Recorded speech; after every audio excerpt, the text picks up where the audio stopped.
I was staring at a display of organic oatmeal in the middle of Target when a tiny hand tugged at the hem of my trench coat. I looked down, expecting to see a lost child looking for his mother.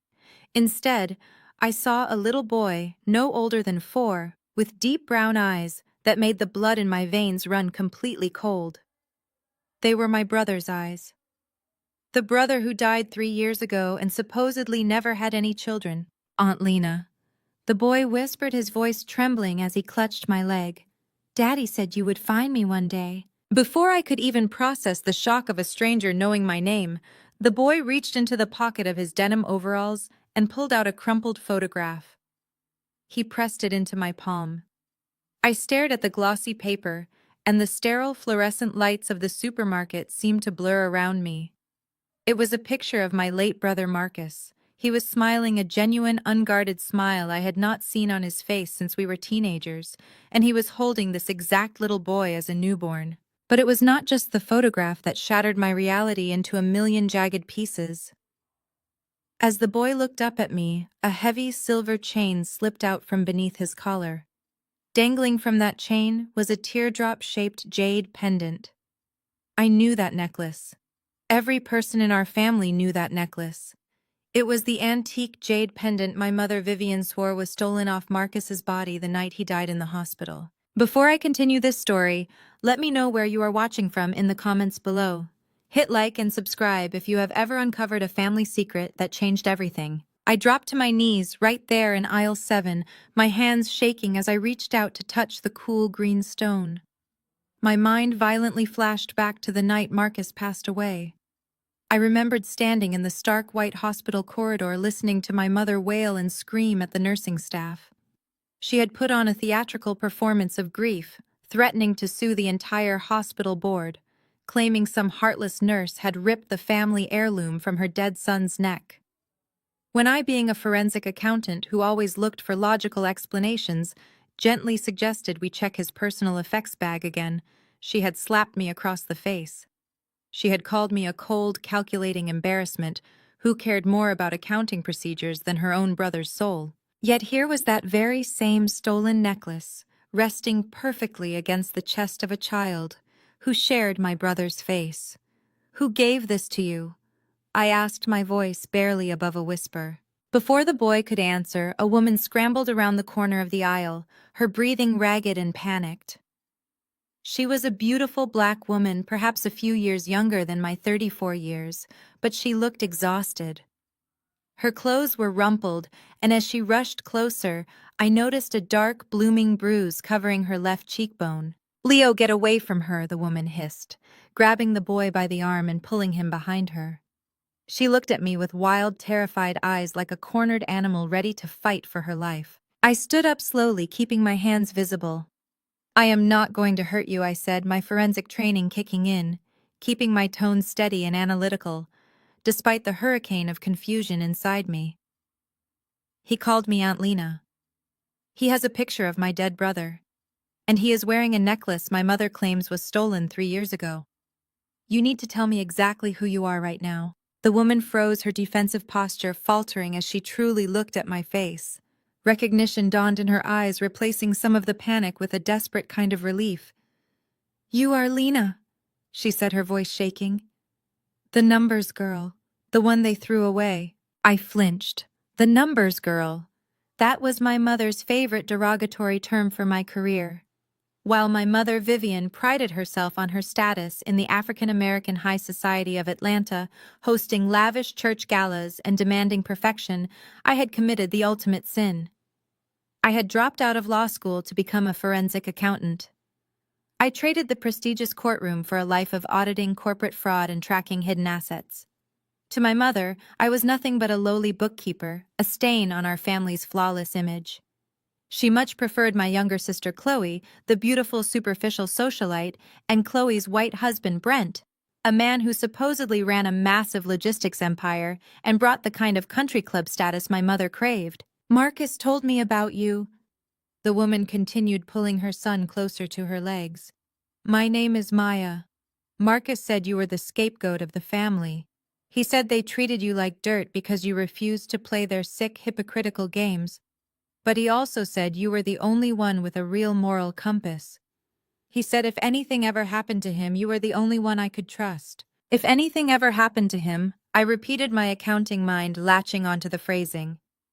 Maya Marcus died of a sudden heart attack. That is what the autopsy said. That is what my mother and Brent told everyone. Maya let out a bitter, humorless laugh that sounded more like a sob. A heart attack. Is that the lie they sold you? She looked around the aisle nervously, her eyes darting toward the security cameras. They are hunting us, Lena. They cut off the secret trust fund Marcus set up for Leo. They sent men to my apartment last night. They told me I either sign papers giving up all my parental rights to Leo, or they will make sure I get deported, arrested, or worse. They said they will wipe us off the face of the earth. None of this made any sense. According to the narrative my family aggressively pushed, Marcus had died practically penniless. My mother and Brent had made a huge show of paying for his funeral, constantly reminding our church community of their incredible generosity in covering the debts Marcus supposedly left behind. They painted him as a tragic, irresponsible golden boy who lost his way. If Marcus was broke, what trust fund was Maya talking about? And why would my family care about a hidden child they never acknowledged? Who is hunting you? I demanded, stepping closer to her. Give me a name, Maya. I track money and criminals for a living.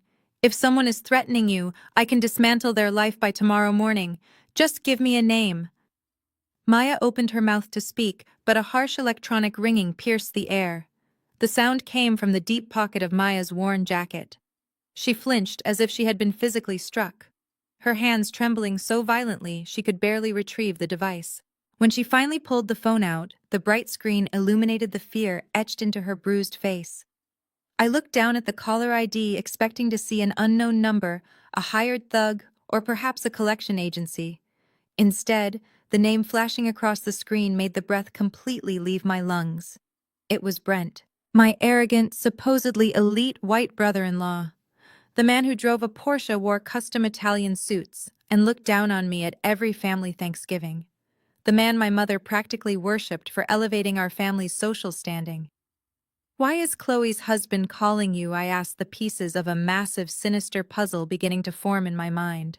Maya stared at the ringing phone, a tear finally spilling over her bruised cheek. Because he is the one who took everything, she whispered. And he is the one who will kill us if he finds out I kept the necklace. The phone continued to vibrate in her hand, a relentless demand from a man who thought he controlled the world. I reached out, took the phone from Maya's shaking fingers, and silenced the call. A dangerous, icy calm settled over my entire body. My family had spent my entire life making me feel small, treating my career as a joke, and demanding absolute obedience to their toxic facade. They thought I was just a disappointment. They had no idea they had just handed a forensic accountant the thread that would unravel their entire empire. I dropped the ringing phone into my purse and grabbed Maya by the arm. I did not ask if she wanted to come. I told her we were leaving right now. I knew exactly where my family was because Vivian never deviated from her Sunday schedule. Every week right after church, my mother held court at the most exclusive African-American country club in Atlanta. It was her sanctuary, a place where she could flaunt her perfect daughter Chloe and her wealthy white son-in-law Brent to all the other high society matriarchs. I marched through the heavy oak doors of the club, ignoring the maitre d' who tried to tell me the dining room was reserved for members. I kept a firm grip on Maya's hand while she held tightly to little Leo. The dining room was a sea of pastel Sunday dresses, pearl necklaces, and tailored suits. And right in the center, seated at the best table by the floor-to-ceiling windows, was my family. Vivian was sipping a mimosa, her hair perfectly coiffed. Chloe was laughing at something Brent had just said, her designer purse resting on an empty chair. I walked straight up to their table and slammed the crumpled photograph of Marcus and Leo right down onto the pristine white tablecloth, knocking over a crystal water glass. The glass shattered. The entire dining room went dead silent. Vivian jumped back, her eyes darting frantically around the room to see who was watching before she even looked at the photo. Her face twisted into a mask of pure venom as she glared up at me. Are you out of your mind? Vivian hissed, her voice a sharp, furious whisper meant to preserve her precious image. Are you coming in here to humiliate me again? Just like the day you tore up your law school acceptance letter in front of the entire congregation to go work as a lowly bookkeeper? I told you to never bring your chaotic energy around my friends. I did not blink. I pointed a steady finger at the little boy hiding behind Maya's legs. Look at the photo, Mother, I demanded, my voice carrying across the silent dining room. Look at the boy, and then tell me how the jade pendant you swore was stolen from Marcus on his deathbed ended up around the neck of his hidden son. Vivian finally looked down at the photograph. The color drained from her face entirely. For a split second, I saw genuine panic flash in her eyes, but she instantly replaced it with a look of utter disgust. She looked at Maya, taking in her bruised face and rumpled clothes, and sneered. "Get this street trash out of my club," Vivian commanded, gripping the edge of the table. "You bring some random woman and her bastard child in here to disrupt my family lunch? Marcus is dead. He died with nothing. Get them out before I have security drag you all out by your hair." Before I could respond, Brent pushed his chair back and stood up. He smoothed the lapels of his custom Italian suit, looking at me with the unbearable, condescending smirk he always wore. He reached into his jacket, pulled out a gold money clip, and peeled off 5 $100 bills. He threw them onto the floor, right at Maya's feet. "Pick it up," Lena Brent said, his tone dripping with arrogant authority. "Take the money, buy this woman a bus ticket back to whatever shelter she crawled out of, and leave my family alone. Marcus died drowning in debt. We had to pay for his funeral. He has no kids, and he certainly has no money for you to try and extort from us. Now take the cash and get lost." I looked down at the money on the floor, then slowly moved my gaze up to Brent. I did not yell. I did not cry. My training as a forensic accountant had taught me that the loudest person in the room is usually the one with the most to hide. "I am not going to pick up your dirty money, Brent," I said, my voice completely flat. "But I am going to ask you a question. That is a beautiful watch you are wearing. A Patek Philippe Nautilus. Retail value is roughly $80,000. Brent froze, his hand instinctively dropping to cover his wrist. Chloe shifted uncomfortably in her seat, her eyes darting between me and her husband. "You bought that watch exactly 2 days after my brother's heart stopped beating." I continued, taking a step closer to him. I always wondered how a man whose logistics company was supposedly restructuring could afford such a luxury during a family tragedy. But now I know. You bought it using Marcus's corporate credit card, a card that was supposed to be deactivated. You sit here calling my brother a failure who died in debt, but you have been draining his hidden accounts for 3 years. Brent's face turned a dangerous shade of crimson. His elite composed facade cracked, revealing the panicked fraudster underneath. He slammed his fist on the table, leaning into my face. "You think you are so smart because you play with spreadsheets all day?" Brent snarled. "You are nothing. You live in a tiny apartment and you survive on the family credit card your mother lets you keep out of pity. You want to play games? Let us play." He pulled his phone from his pocket and dialed a number on speakerphone. It was the private wealth management line from my mother's bank. Vivian watched him with a proud, vindictive smile, completely supportive of her son-in-law humiliating her own daughter. "Yes, this is Brent Holden, an authorized user on the Vivian Brooks family account," Brent said into the phone, maintaining direct eye contact with me. "I need you to immediately cancel the secondary card ending in 4102. Yes, reported as stolen. Deactivate it permanently." He ended the call and tossed his phone back onto the table. Chloe let out a sharp, mocking laugh. "There goes your grocery money, Lena," Chloe sneered, tossing her perfectly styled hair over her shoulder. "You always were a jealous, bitter loser. You could never stand that Mom loved me more, that I married a successful man, while you sit alone in a cubicle. Pick up the $500 on the floor. It is the only cash you are going to see this month. Go back to your basement and leave us alone." They looked at me, waiting for the tears. They were waiting for the breakdown, the apology, the moment I would inevitably beg for forgiveness, just to keep my access to the family's good graces. They thought cutting off my access to a bank account I had not touched in 5 years was a fatal blow. I did not shed a single tear. I just smiled. It was a cold, calculating smile that made Vivian shift uneasily in her chair. I reached into my own purse and pulled out my phone. I bypassed my personal contacts and opened my encrypted work directory. As a senior forensic auditor for one of the top financial investigation firms in the country, I had direct lines that Brent could not even fathom. I dialed my firm's compliance director. The call connected on the first ring. "David, it is Lena," I said, keeping my eyes locked dead on Brent. "I need you to trigger a suspicious activity report on Holden Logistics. Yes, the entire corporate umbrella. Cross-reference their offshore wire transfers with the routing numbers I flagged last month. I want them placed on the Federal Financial Crimes Enforcement Network watch list immediately. Flag all incoming and outgoing assets for suspected embezzlement and money laundering." Brent's smug expression vanished completely. The color drained from his face so fast he looked physically ill. He knew exactly what that watch list meant. It meant his accounts would be frozen. It meant his investors would be notified. It meant his entire house of cards was about to collapse. "What the hell are you doing?" Brent demanded, his voice cracking with sudden panic as he reached across the table trying to grab my phone. I stepped back out of his reach and ended the call, slipping the phone back into my purse. "You canceled a credit card I have not used since the day I moved out." "Brent," I replied, my voice ringing with absolute authority, "I just locked down your entire corporate banking infrastructure. By tomorrow morning, every vendor you owe money to will get a notification that your assets are under federal investigation. You cut off my fake allowance. I just cut off your oxygen." Vivian stood up, her chest heaving with outrage, but I did not give her a chance to speak. I grabbed Maya's hand again. "Enjoy your brunch," I said to my mother.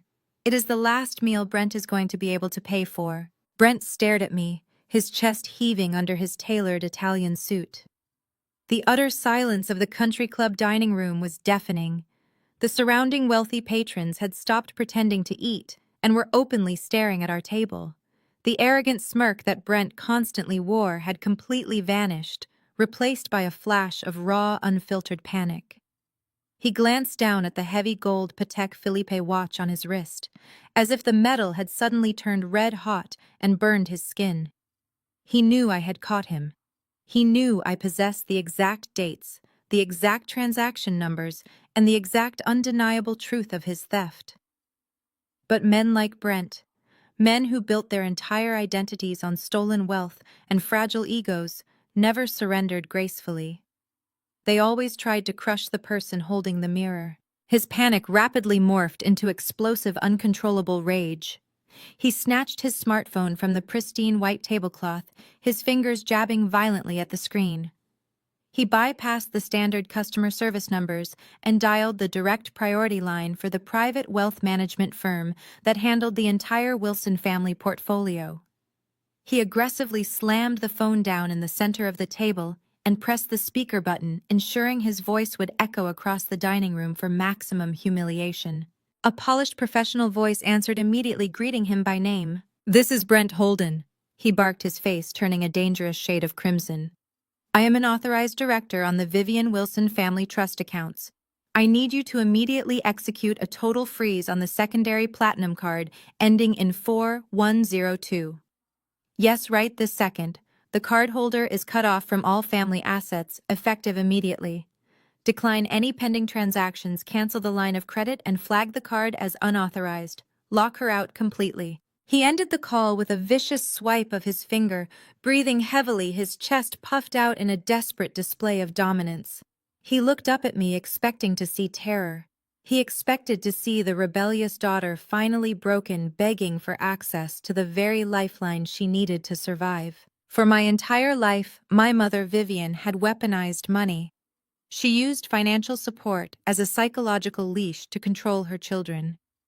5 years ago, when I moved out to escape her toxic household, she had practically forced that platinum credit card into my hands.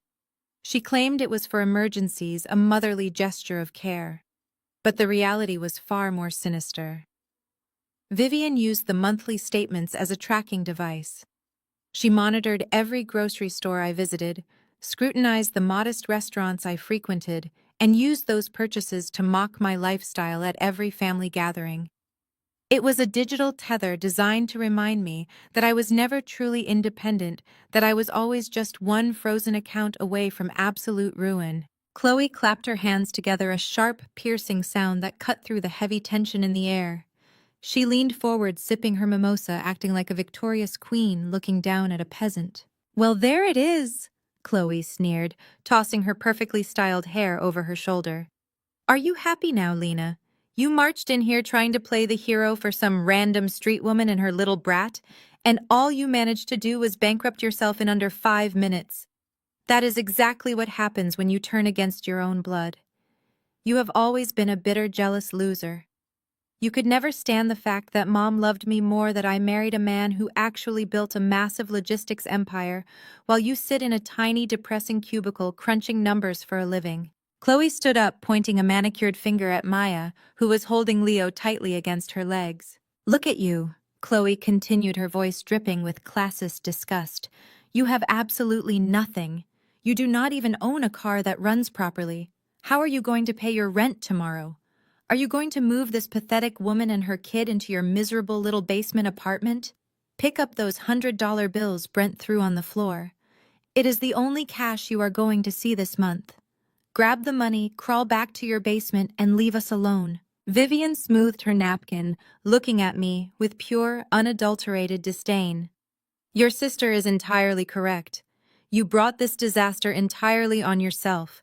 I kept that account open out of the goodness of my heart because I pitied your pathetic life choices. But you are profoundly ungrateful. You always have been. Now you can walk out of my club, take your little charity cases with you, and figure out how to survive in the real world without our protection." I looked at the three of them. They were practically glowing with malicious satisfaction. They honestly believed they had just delivered a fatal, devastating blow. They operated under the delusion that money was the only currency of power, and because they supposedly controlled the family accounts, they controlled my destiny. I did not yell. I did not shed a single tear. I did not drop to my knees to gather the scattered bills on the floor. Instead, I let out a slow, chilling laugh, a genuine sound of amusement that made Vivian shift uneasily in her chair and caused the triumphant smirk to waver on Chloe's face. I reached into my structured leather tote bag and pulled out my wallet. I slid the heavy metal platinum card out of its slot. I held it up between my index and middle fingers so the sunlight streaming through the windows caught the embossed family name, making it visible to everyone at the table. I did not raise my voice, but my words cut through the room like shattered glass. "You truly believe I have been living off your toxic pity?" I asked, maintaining direct, unwavering eye contact with my mother. "You actually think I would ever allow you to hold financial leverage over me after I spent my entire life watching you use money to manipulate and suffocate Marcus?" I gripped the edges of the thick plastic and metal composite card. With a single forceful motion, I applied pressure. The card snapped cleanly in half with a sharp, violent crack. I dropped the two severed pieces directly into Chloe's half-empty mimosa glass. The champagne hissed and bubbled as the pieces sank heavily to the bottom. "I have not charged a single solitary penny to that account in 5 long years." I stated, my voice echoing with absolute authority. "I kept it active so you would feel secure in your delusion of control. I kept it active so you would be far too busy monitoring my decoy coffee purchases to look into what I was actually doing behind the scenes. I pay my own rent. I bought my own house last year completely in cash.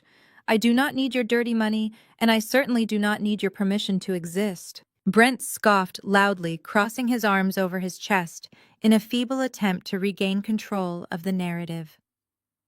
"Big words for a glorified low-level bookkeeper. You have nothing but a loud mouth." I ignored him completely. I pulled my own smartphone from my pocket. I did not use the speakerphone, but in the dead silence of the dining room, my steady voice carried perfectly. I dialed David, the managing partner of my forensic accounting firm, the man who had trained me to hunt down white-collar criminals with ruthless surgical precision. The call connected instantly. David, it is Lena, I said, keeping my eyes locked dead on Brent's face. Execute Directive 4 immediately. Yes, the entire Holden Logistics portfolio. Upload the compiled financial dossier directly to the Federal Financial Crimes Enforcement Network database. Flag all personal and commercial accounts connected to Brent Holden for immediate review. Make sure you attach the digital proof of the $80,000 wire transfer made from Marcus's corporate account exactly 48 hours after his death.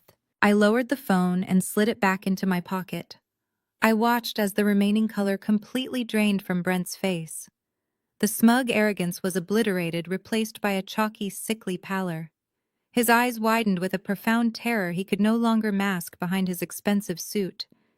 He knew exactly what those words meant. "You see, Brent," I said, leaning over the table so he could hear the absolute finality in my tone. "My firm has been building a comprehensive federal case on your fake logistics company for 6 solid months. We know about the offshore shadow accounts in the Cayman Islands. We know about the shell companies you meticulously used to funnel money out of my brother's startup. And as of 10 seconds ago, the federal government knows about every single one of them, too." I stepped back, standing shoulder to shoulder with Maya. "You are officially on the Federal Financial Crimes Watch list." I continued delivering the final devastating blow. "Your accounts are frozen. Your assets are locked. Your major investors are receiving notifications from federal agents right at this very moment. You just proudly canceled a credit card I never used, but I just permanently cut off your entire lifeline. Enjoy your brunch. It is the last meal you will ever be able to pay for." The fallout from the country club was immediate, but I did not have time to sit around and wait for Brent to panic. I had a promise to keep to my dead brother, and I had an empire of lies to dismantle. That evening, my sister Chloe was hosting her premiere art exhibition at a high-end gallery in downtown Atlanta. It was supposed to be the crowning achievement of her fake career as a visionary artist, funded entirely by the people she manipulated. I arrived at the gallery just after 8 o'clock. I did not wear the sensible drab suits my mother always claimed were the only thing suitable for a woman of my plain appearance. I wore a tailored emerald green gown that commanded attention the second I walked through the double glass doors. And I did not walk in alone. Maya walked right beside me. We had spent the afternoon getting her cleaned up. She wore a sleek black dress, her hair beautifully styled, the bruise on her cheekbone expertly concealed by makeup. She looked radiant, strong, and ready to face the family that had tried to erase her and her son from existence. The gallery was packed with Atlanta elite. Waiters circled the room with silver trays of champagne. Local politicians, wealthy investors, and members of my mother's church board were mingling around Chloe's oversized, aggressively colorful abstract paintings. Chloe was holding court near the center of the room, wearing a pristine white silk Dior dress soaking up the praise like a sponge. Then she saw me. The fake practiced smile vanished from Chloe's face. Her eyes locked onto Maya, and I watched the realization hit her. She knew exactly who Maya was. Brent must have called her in a blind panic after our brunch encounter. Chloe grabbed a full glass of red wine from a passing waiter and marched straight toward us, her heels clicking furiously against the polished concrete floor. "You psychotic, jealous loser!" Chloe hissed, her voice rising above the soft jazz music playing in the background. "You just had to come here and ruin my night. You have always been obsessed with destroying me because you cannot stand that I have the life you never will. You are nothing but a bitter accountant who nobody loves." She raised the glass, her hand shaking with rage, and threw the dark red wine directly at my face. But growing up in this Brooks household meant you learned to anticipate erratic, violent behavior. I did not even blink. I simply took one fluid step to the left. The wine sailed right past me. But Chloe had thrown it with such force that her momentum carried her forward. She slammed directly into a waiter walking behind me, carrying a massive tray of drinks. The collision was spectacular.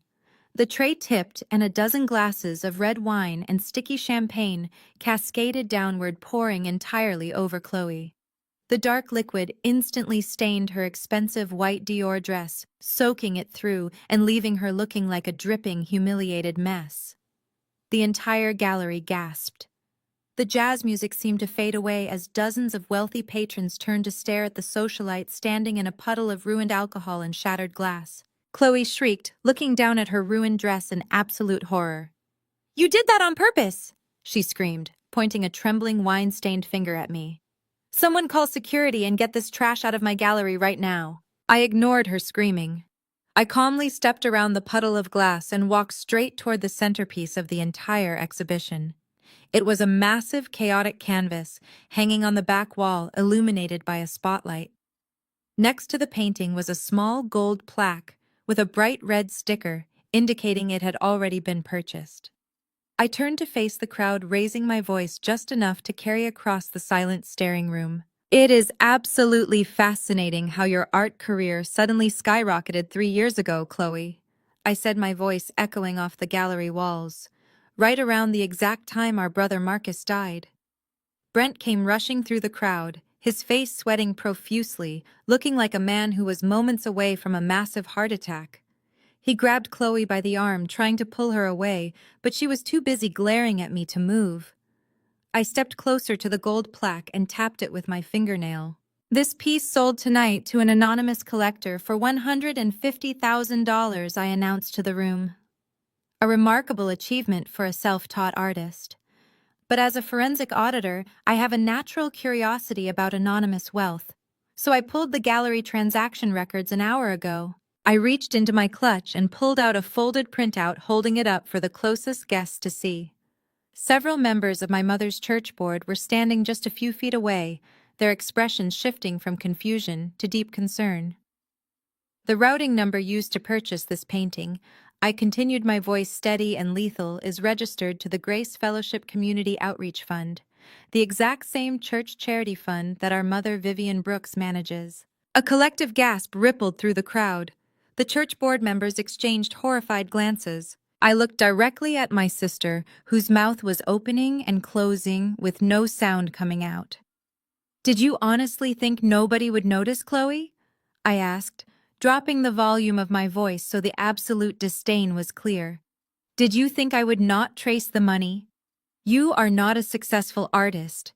You are buying your own mediocre paintings using church charity money to launder the cash your husband embezzled from our dead brother's company. You are a fraud, and your entire life is funded by theft." The silence in the gallery was absolute. You could hear a pin drop. Brent was aggressively whispering into his phone, likely calling his lawyers, while the church investors began aggressively questioning the gallery manager.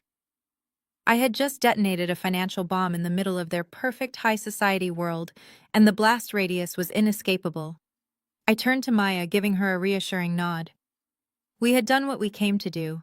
It was time to leave them to the wreckage. But before I could take a single step toward the exit, the crowd violently parted. Vivian stormed through the guests, her face contorted into a mask of unprecedented fury. She did not yell. She did not offer a polished excuse to her wealthy friends. She lunged forward with terrifying speed, raising her hand high in the air. The sound of the slap cracked like a gunshot across the silent gallery. The sharp sting radiated across my left cheek, instantly followed by the metallic taste of blood pooling in the corner of my mouth. My head snapped to the side from the sheer force of the impact. Maya gasped and immediately lunged forward to intervene, her hands reaching out to shield me, but I swiftly held up my right arm, flattening my palm to stop her. I did not want anyone else fighting my battles. The gallery, which had been buzzing with the scandalized whispers of Atlanta's elite just seconds prior, fell into a suffocating graveyard silence. Vivian stood breathing heavily, her diamond bracelets clinking against her wrist as her hand dropped back to her side.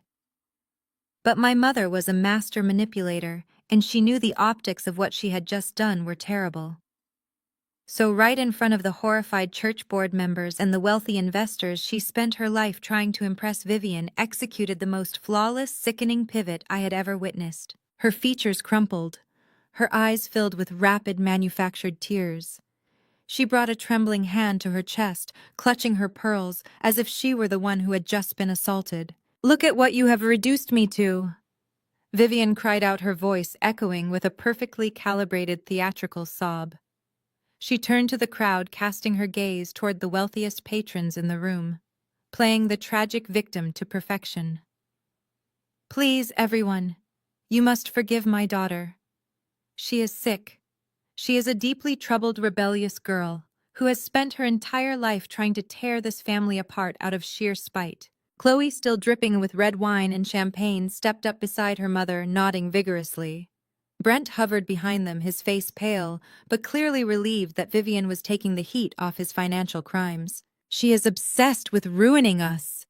Vivian sobbed louder, projecting her voice so the church elders could hear every word. She has always been bitterly jealous of Chloe, and she is especially jealous of Brent. She cannot stand that her sister married a brilliant, successful white man who actually elevated this family. She resents Brent's talent. She resents his ambition.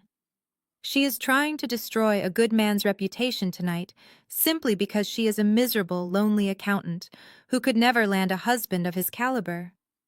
She comes in here to her own sister's beautiful exhibition and fabricates these horrific lies about money laundering just to steal the spotlight. The crowd began to murmur again. A few of the older society ladies nodded in sympathy toward Vivian. Gaslighting was my mother's primary weapon, and she was wielding it with expert precision. She was trying to turn my forensic evidence into the ravings of a hysterical, jealous spinster. I slowly turned my face back to the center of the room. I did not rub my stinging cheek. I lifted the back of my hand and calmly wiped the smear of blood from my lower lip. I looked at the crimson stain on my skin, and then I looked directly into my mother's fake tear-filled eyes. I smiled. It was not a smile of amusement. It was the smile of a woman who had just watched her enemy walk blindly into an open grave. "You know, Mother," I said, my voice carrying a terrifying, icy calm that instantly silenced the murmuring crowd. "This slap feels exactly like the one you gave me 8 years ago. You remember that day, do you not?" Vivian's fake tears hitched. Her eyes widened, the panic returning sharper this time. "Stop talking, Lena," she hissed under her breath. I took a slow, deliberate step forward. I remember it vividly. I continued making sure every investor, every gallery patron, and every church elder could hear my crisp, clear enunciation. I was 19 years old. I had just opened your desk drawer to find my bank statements, the college tuition savings account that my father had set up for me before he died. The account you were supposed to be guarding. I found out that you had completely drained every single penny of my tuition money. And do you remember what you used it for, Mother? "Shut your mouth right now," Brent growled, stepping out from behind Chloe. He tried to puff out his chest, attempting to intimidate me, but he looked like a terrified child playing dress-up. "You used my education fund to buy Brent a custom Mercedes-Benz as a wedding gift," I stated, the words slicing through the gallery like a scalpel. "You stole your own daughter's future to buy a luxury car for your brilliant, successful white son-in-law because you needed to prove to his wealthy parents that our family had money. And when I confronted you with the bank statements, you slapped me across the face, exact same angle, exact same force, and told me that my duty was to sacrifice for the family's image." A loud gasp erupted from the wife of the church's head pastor. She stared at Vivian with pure horror. "That is a lie," Vivian shrieked, dropping the weeping mother act completely. Her voice was shrill, desperate, and ugly. "She is a pathological liar. She is making all of this up because she hates us.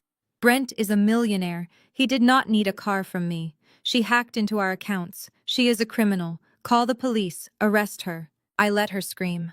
I let her flail. The more she panicked, the more guilty she looked to the wealthy crowd she so desperately wanted to impress. I did not raise my voice to match hers. I simply reached into the sleek leather clutch tucked under my arm. I did not pull out a weapon. I pulled out a single sheet of paper tightly sealed inside a clear laminated protective sleeve. I held the document up by the corner. "You are right about one thing, Mother," I said smoothly. "I do hack into accounts, but I do it legally with federal warrants because it is my job. And speaking of my job, I have one more gift for Chloe's big night." Chloe stumbled backward, her wine-soaked dress clinging to her legs. "What is that?" she asked, her voice trembling, her eyes fixed on the laminated paper. "This is an emergency asset freeze injunction, signed by a federal judge at 4 o'clock this afternoon," I explained, walking directly up to my mother and sister. Since we have definitively tracked the stolen church charity funds directly into the purchasing accounts of this gallery, every single piece of art in this room is now considered evidence of money laundering and wire fraud. Brent let out a strangled sound, grabbing his hair. As of midnight tonight, I continued, my eyes locked on Chloe's terrified face. This entire gallery is being seized by the federal government. Every bank account associated with your name, Chloe, is frozen. Your business license is suspended. The paintings you bought with stolen money will be confiscated as illicit assets. You cannot sell a single canvas. You cannot transfer a single dollar. Your brilliant artistic career is officially over. I stepped right into Vivian's personal space. She was trembling so violently I could hear her earrings rattling. I raised my hand and simply dropped the laminated document against my mother's chest. She was too stunned to catch it. The heavy paper slid down the front of her expensive dress and hit the concrete floor with a soft, final smack. "You should have let me keep my tuition money, Mother," I whispered. My voice meant only for her and Chloe to hear. "Because a law degree would have been a lot cheaper for you than a forensic accountant with a vendetta." I turned my back on my family without waiting for their response. I linked my arm through Maya's, and together we walked straight through the center of the gallery. The crowd of elite patrons actively parted for us, clearing a wide path toward the exit, staring at my family as if they were a disease. We stepped out into the cool Atlanta night air, leaving Vivian, Chloe, and Brent standing in the center of their shattered, fraudulent world. The cool Atlanta night air hit my face like ice water, instantly clearing the heavy atmosphere of the gallery from my lungs. I kept my arm firmly linked with Maya's, guiding her away from the flashing lights and frantic murmurs of the elite crowd spilling onto the sidewalk. Maya trembled slightly, but she held her head high, carrying little Leo against her chest. We had shattered the illusion, but I knew the cornered animals inside that building would not surrender quietly. We crossed the street toward the VIP parking structure. The concrete garage was dimly lit, the flickering fluorescent bulbs casting long, distorted shadows. My black Tesla Model S was parked in a secluded spot on the second level. I reached for my phone to unlock the doors, but a heavy set of footsteps echoed through the quiet garage. "Hold it right there," a harsh voice barked from the shadows. Brent stepped out from behind a massive pillar blocking our path. He was no longer the polished, arrogant executive. His tie was loosened, his jacket rumpled, and his eyes wild with the desperate energy of a man watching his empire burn. Flanking him on either side were two imposing security guards, their arms crossed, trying to look intimidating. Maya gasped instinctively, stepping back. I did not move. I positioned myself in front of her, staring Brent down with unwavering calm. "You think you can destroy my life and just drive off?" Brent snarled, marching closer. "You have no idea what I am capable of, Lena." "Are you planning to have me assaulted in a public garage, Brent?" I asked. "Because adding a violent crime to your federal money laundering charges seems counterproductive." Brent let out a harsh, manic laugh. "I am not going to touch you, but I am going to destroy her." He pointed a trembling finger at Maya. "I am going to sue this street trash for extortion. And with my family's power, I am going to make sure the courts see her as an unfit, manipulative addict. We are going to take that little bastard boy and throw him into an orphanage where he belongs. Leo is going into the foster system, and you will never see him again." Maya let out a muffled sob of pure terror. But my heart rate did not elevate. Brent was playing right into my hands. "You cannot take Leo," I said steadily. "You have no legal standing, no biological connection, and absolutely no rights." "That is where you are wrong, you arrogant bookkeeper," Brent sneered triumphantly.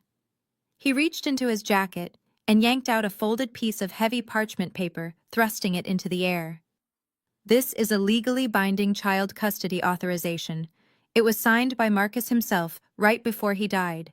It explicitly grants full guardianship of his son to my wife and me, declaring the mother unfit.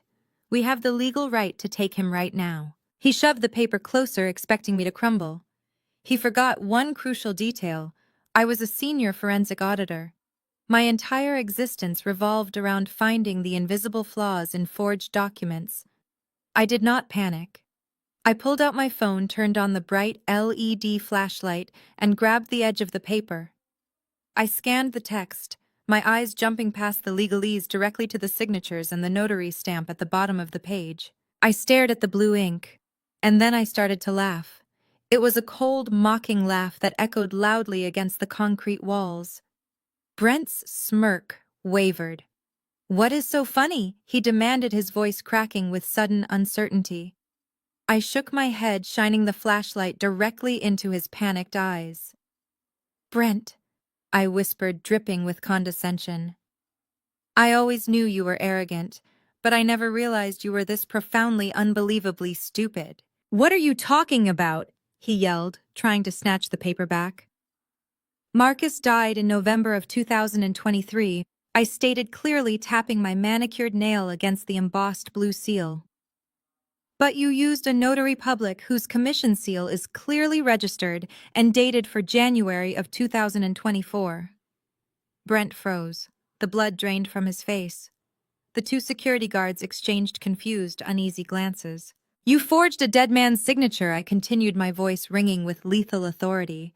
"And you were so rushed to create this fake custody document that you paid off a notary who didn't even have an active commission at the time of my brother's death.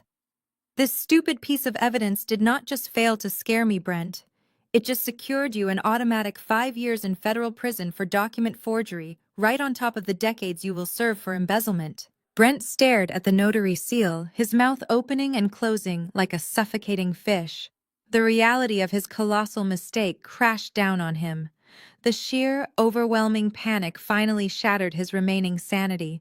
With a guttural roar of absolute rage, he lunged forward, fists raised, preparing to physically attack me, but he never made contact. As he lunged, my black Tesla sensed the aggressive sudden movement. The car's sentry mode activated instantly. The headlights flared to life with blinding high-beam intensity, bathing Brent and the guards in stark white light. The massive center console screen inside the car lit up, displaying a bright red recording symbol, actively capturing every single second of the altercation through its multiple high-definition dash cameras. Brent stopped dead in his tracks, shielding his eyes from the blinding headlights. "Smile for the federal prosecutors, Brent," I said, pointing to the cameras mounted on the vehicle. "You just committed attempted assault on camera, holding a forged legal document." Brent stared at the recording cameras, the fight completely draining out of him. He looked at me, then at the blinding lights, and finally realized it was entirely over. He spun around and sprinted frantically into the darkness of the parking garage, leaving his two confused security guards standing behind him.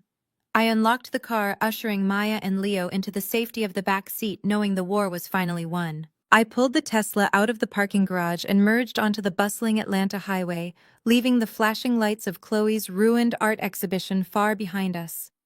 The silence inside the car was thick, but it was no longer heavy with fear. It was the quiet, stabilizing calm of a storm that had finally broken. I glanced in the rearview mirror.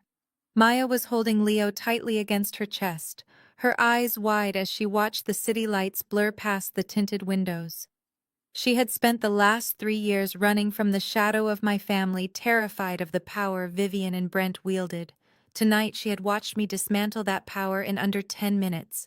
"I am taking you to a secure corporate hotel suite booked under my firm's name," I said, keeping my eyes on the road. "Brent will not be able to track you there. Tomorrow morning we are going to find out exactly what Marcus left behind." Maya shifted in the leather seat, reaching into the small, battered canvas bag she had been carrying all evening. She pulled out a small black leather-bound notebook. The edges were frayed and the cover was scuffed. "Marcus told me to find you," Maya said, her voice raspy but steady. "He told me that if anything ever happened to him, you were the only person in the Brooks family with a soul. He said you were the only one smart enough to understand the numbers. I tried to come to you right after the funeral, but Brent's security team intercepted me outside my apartment. They took everything I had. They took my phone, my ID, my lease documents. But I managed to hide this." She passed the notebook forward through the gap between the front seats. I took it, resting it on the center console. "Marcus said the notebook contained the map." Maya continued, gently stroking Leo's hair as the toddler drifted to sleep against her shoulder. "But he said the map was useless without the key." He was so paranoid during those last few weeks, Lena. He kept looking over his shoulder. He knew Brent was funneling money out of his logistics startup. He knew your mother was helping him cover the tracks. Marcus told me he could not write the final access code down anywhere. He said paper could be stolen and digital files could be hacked. So where did he hide the key? I asked, my forensic instincts immediately kicking into high gear. If a man like my brother, a man methodical enough to build complex corporate structures, needed an uncrackable vault, he would rely on something entirely outside the financial system. Maya looked down at the sleeping boy in her arms and smiled softly. He hid it in a song. The next morning, at exactly 9 o'clock, I walked through the towering marble archways of the First Fidelity Depository in downtown Atlanta. It was a private, highly secure vault facility, utilized exclusively by high-net-worth individuals and corporate entities. It was not a place Vivian Brooks or Brent Holden even knew existed.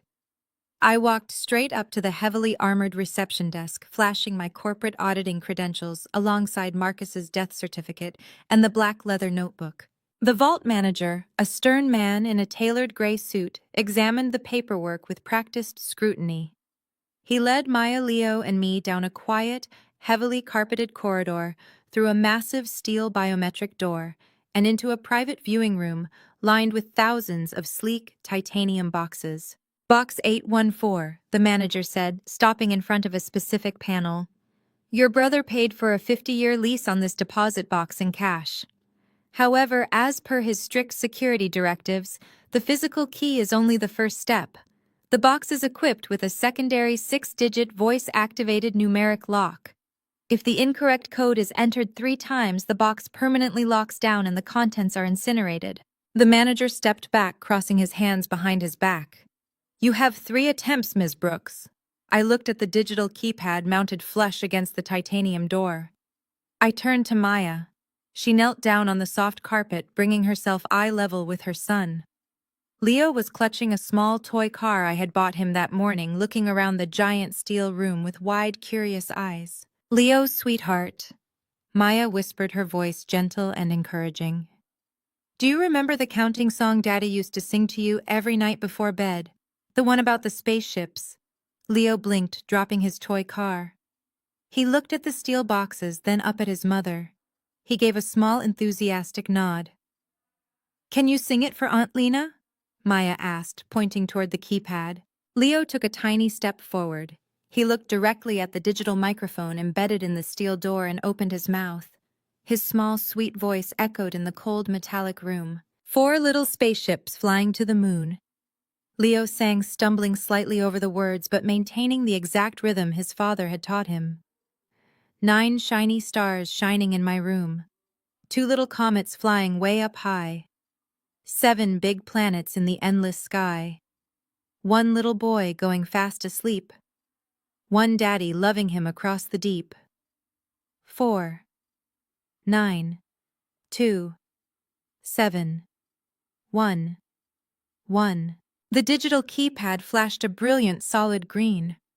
A loud, heavy mechanical click resonated from inside the wall, followed by the smooth hiss of pressurized air releasing. The titanium door popped open. The vault manager nodded respectfully and stepped entirely out of the room, closing the heavy privacy door behind him. I stepped forward and pulled the long, heavy metal drawer out of its housing. I carried it over to the mahogany viewing table in the center of the room. I expected to find a few life insurance policies. I expected to find a modest hidden savings account, perhaps enough to keep Maya and Leo fed and sheltered for a few years. I expected the desperate final acts of a man who had been bled dry by his own toxic family. I opened the lid. There was no cash inside. There were no emotional goodbye letters.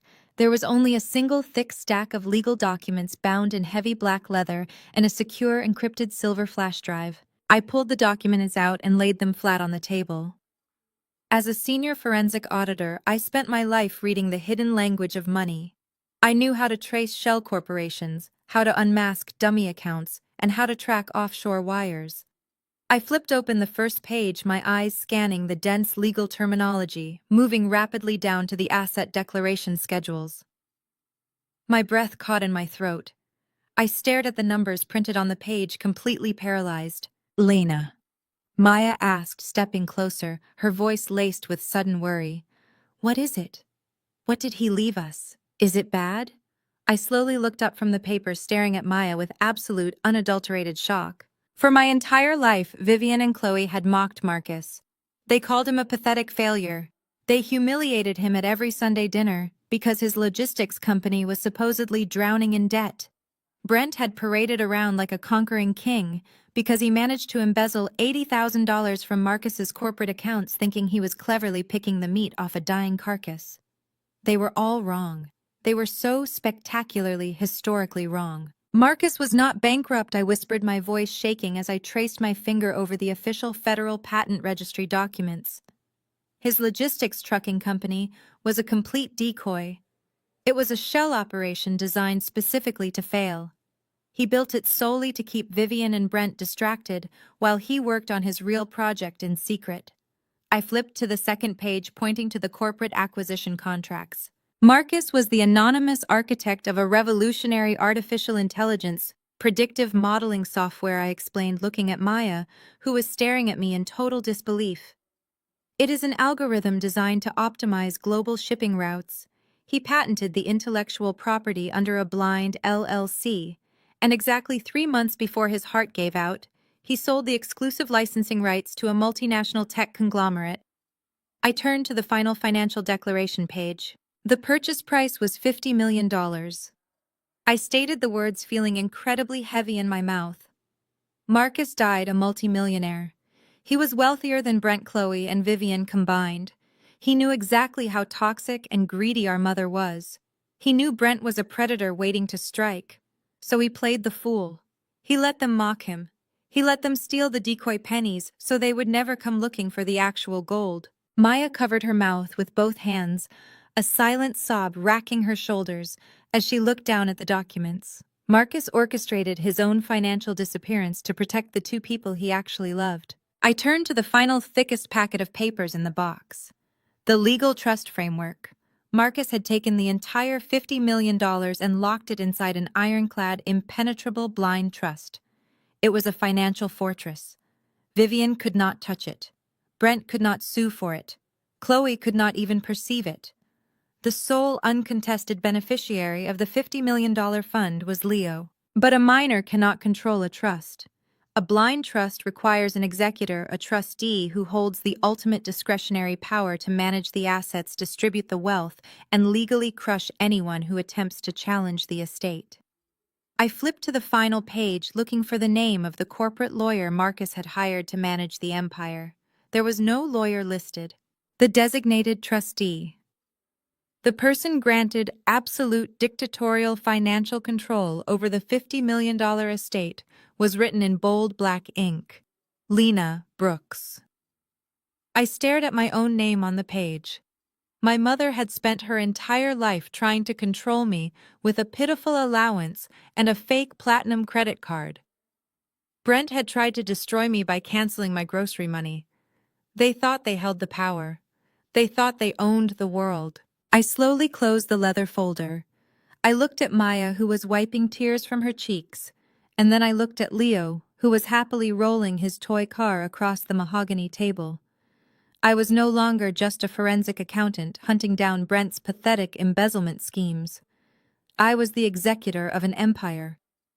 I officially held the financial life and death of the entire Brooks family right in the palm of my hand. The weekend passed in a blur of encrypted emails, secure bank transfers, and ruthless legal filings. As the sole trustee of the $50 million Marcus Brooks Trust, I possessed the ultimate unchecked authority to execute the financial directives my brother had laid out. He had meticulously documented every cent Brent stole, every fraudulent charity write-off Chloe claimed, and every family account Vivian had manipulated. Marcus had handed me the nuclear codes. All I had to do was turn the key. By exactly 8 o'clock on Monday morning, the trap was fully set. The execution was flawless, silent, and absolute. At 9:15, Vivian Brooks sat in the VIP leather massage chair at L'Elegance, the most exclusive hair salon in Buckhead. She was surrounded by the wives of politicians and real estate moguls, sipping a complimentary mimosa, while her stylist carefully applied expensive foil highlights to her hair. For Vivian, this salon was her throne room, a place to project her flawless wealth. "Excuse me, Mrs. Brooks," the salon manager whispered, stepping up to her chair with a deeply uncomfortable expression. He held her matte black titanium credit card between his fingers. "I am so sorry to interrupt your service, but your card has been declined." Vivian froze. The soft chatter of the wealthy women in the adjacent chairs instantly ceased. They were all listening. Vivian let out a sharp, condescending scoff, her face flushing with immediate irritation. "Do not be ridiculous," Vivian snapped, snatching the card from his hand. "Your machine is obviously broken. Run it again, or better yet, use this one." She dug into her designer purse and slapped a Platinum American Express card onto the tray. The manager nodded nervously and hurried away. 3 minutes later, he returned, his face pale. "Mrs. Brooks." I ran the second card. It flashed a fraud alert, and the terminal instructed me to confiscate the plastic. "I am afraid I cannot process any transactions for you." The bank representative on the automated line stated your accounts are entirely frozen under a federal directive. Vivian's jaw dropped. The other women in the salon were outright staring now, their eyes wide with scandalous delight. Vivian grabbed her smartphone with trembling foil-covered fingers and opened her private banking app. A bright red banner blared across the screen. "Account access revoked. Contact Federal Receivership." Her checking, her savings, her church charity management funds, they all displayed a balance of 0. 10 miles away, Chloe was marching down the driveway of her gated suburban McMansion. She was wearing head-to-toe designer activewear, a massive pair of sunglasses shielding her eyes, completely ready to go to the bank and scream at a teller until they unfroze her gallery accounts. But as she rounded the corner of her perfectly manicured lawn, she stopped dead in her tracks. A heavy-duty tow truck was idling in her driveway. Two burly men in neon safety vests were actively attaching thick metal chains to the axles of her pristine, custom-ordered Porsche Cayenne. "What the hell do you think you are doing?" Chloe shrieked, dropping her iced latte right onto the pavement. "Get your filthy hands off my car. Do you have any idea who my husband is? He will bury you." The larger of the two men did not even blink. He pulled a thick yellow legal document from his clipboard and shoved it toward her chest. "I do not care if your husband is the President of the United States, lady," the repo man said boredly. "The bank flagged this vehicle as collateral secured by illicit funds. The title has been seized pending a federal money laundering investigation. Step back, or I am calling the police to report you for interfering with a federal asset seizure." Chloe stood completely paralyzed on her driveway. Several of her elite, snooty neighbors had stepped out onto their porches, holding their morning coffees, openly watching the great Chloe Holden get her luxury car repossessed like a common criminal. She clutched the yellow document, her chest heaving with humiliated, terrified sobs. At that exact same moment, Brent Holden strode toward the towering glass entrance of his logistics company headquarters. He was sweating profusely, his tie yanked loose. He had spent the entire weekend ignoring calls from his offshore bankers, convinced his high-priced lawyers could swat away whatever federal nuisance I had triggered at the country club. He reached the secure glass doors and aggressively slapped his CEO keycard against the scanner. The light flashed solid red. A harsh buzzer sounded. "Access denied." Brent cursed loudly, slapping the card against the scanner 3 more times. The doors remained locked. Inside the glass lobby, he could see his employees standing around in confused, panicked clusters. But what made his blood run completely cold was the sight of 3 men in dark suits standing directly behind the reception desk. They were wearing federal credentials around their necks. A security guard Brent had hired just 2 months prior stepped up to the glass doors, pushed them open a fraction of an inch, and looked at his former boss with absolute pity. "Mr. Holden," the guard said firmly, "I have strict orders from the federal compliance officers. You are permanently barred from the premises. Your corporate accounts are under federal receivership, and your servers have been seized for auditing. If you attempt to enter this building, you will be arrested for evidence tampering." Brent stumbled backward, the color entirely washing out of his face. He looked at the towering building he had built on a foundation of lies and stolen money and realized he no longer owned a single brick of it. He pulled out his phone, his hands shaking so violently he could barely unlock the screen. He had dozens of missed calls from Chloe and Vivian. 20 minutes later, the three of them converged in the parking lot of a strip mall coffee shop. Vivian had ripped the foils out of her own hair, leaving her blonde dye job looking streaked and chaotic. Chloe was hyperventilating, having been forced to take an Uber for the first time in her life. Brent was pacing back and forth, gripping the legal notices they had all received. They all share the exact same signature block, Brent said, his voice cracking with panicked realization. The asset freezes, the car repossession, the corporate lockdown. They were all authorized by a single entity, the Marcus Brooks Memorial Trust. Vivian snatched the paper from his hand, her eyes darting across the legal text. Marcus died with nothing. She hissed, her voice venomous. How is a trust in his name freezing my bank accounts? It lists an executor, Chloe cried out, pointing a shaking finger at the bottom of the page. Apex Financial Management. Downtown Atlanta. They are the ones controlling the trust. They are the ones who filed the federal injunctions. Brent's arrogant instincts immediately flared back to life. He convinced himself this was just an aggressive corporate maneuver, a misunderstanding orchestrated by a faceless trust manager who did not realize the power of the Holden family name. Get in my car, Brent commanded, his chest puffing out with desperate toxic entitlement. We are going down to this management firm right now. We are going to walk into that office, threaten to sue them for defamation, and force whoever is running this pathetic trust to release our assets immediately. Nobody does this to us. They drove into the heart of downtown Atlanta, like an invading army. They pulled up to the towering 60-story skyscraper that housed Apex Financial Management. They stormed through the revolving doors, ignoring the security desk, riding a wave of pure, unadulterated arrogance.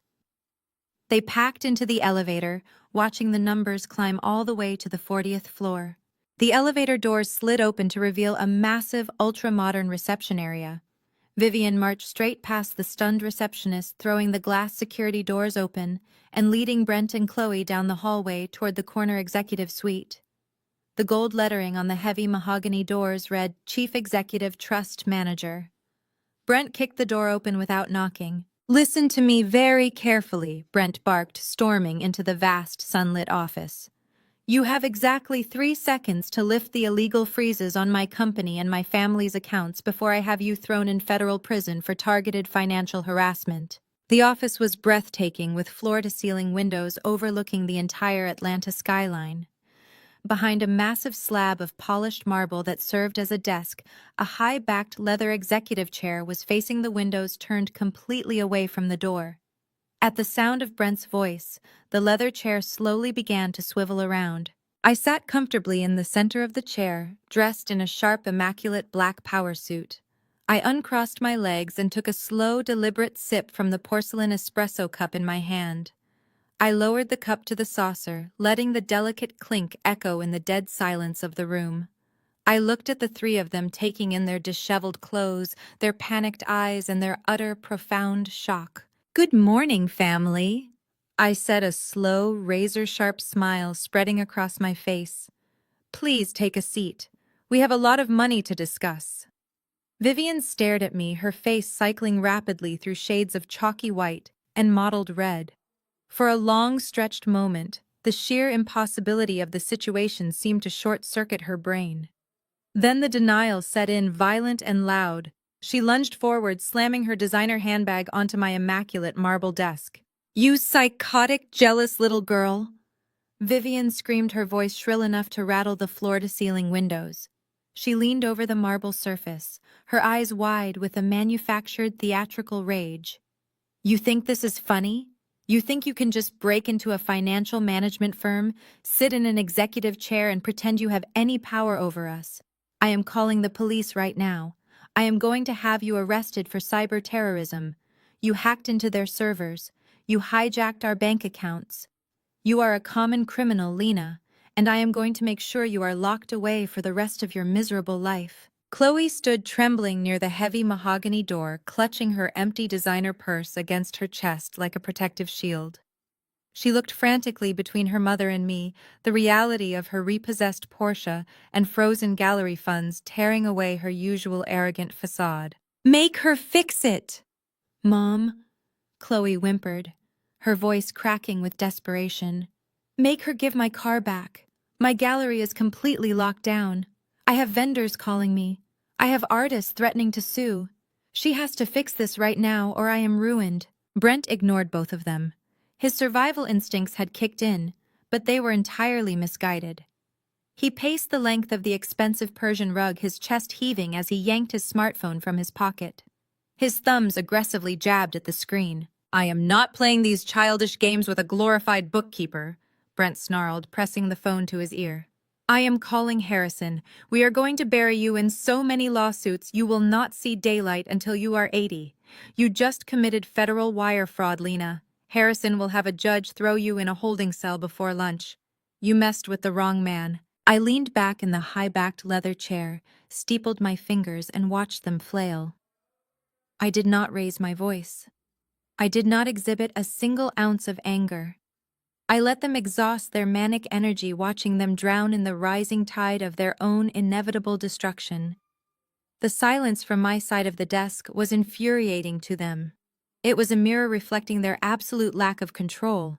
Brent pulled the phone away from his ear, staring at the screen with a deep, furious scowl.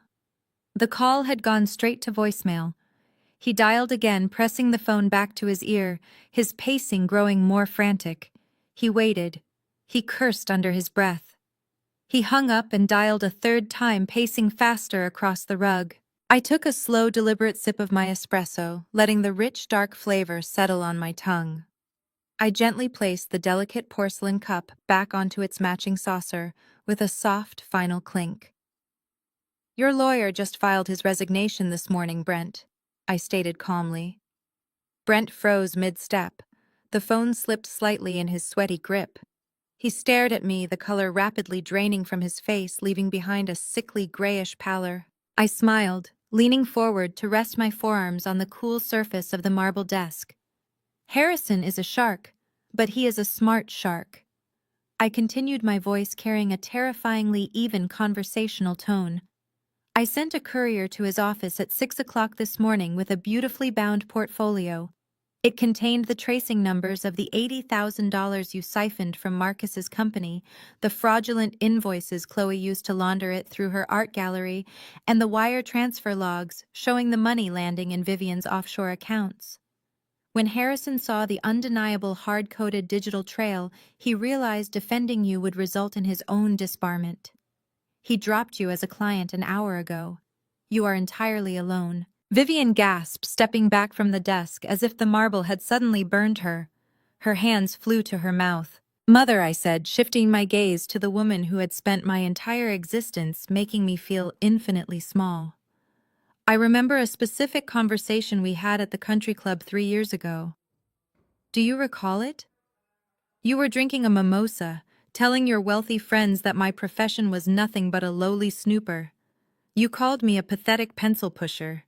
You said I was a miserable woman who burrows through other people's trash because she lacks the talent and the pedigree to build anything of her own." Vivian swallowed hard, her throat bobbed. She could not look me in the eye.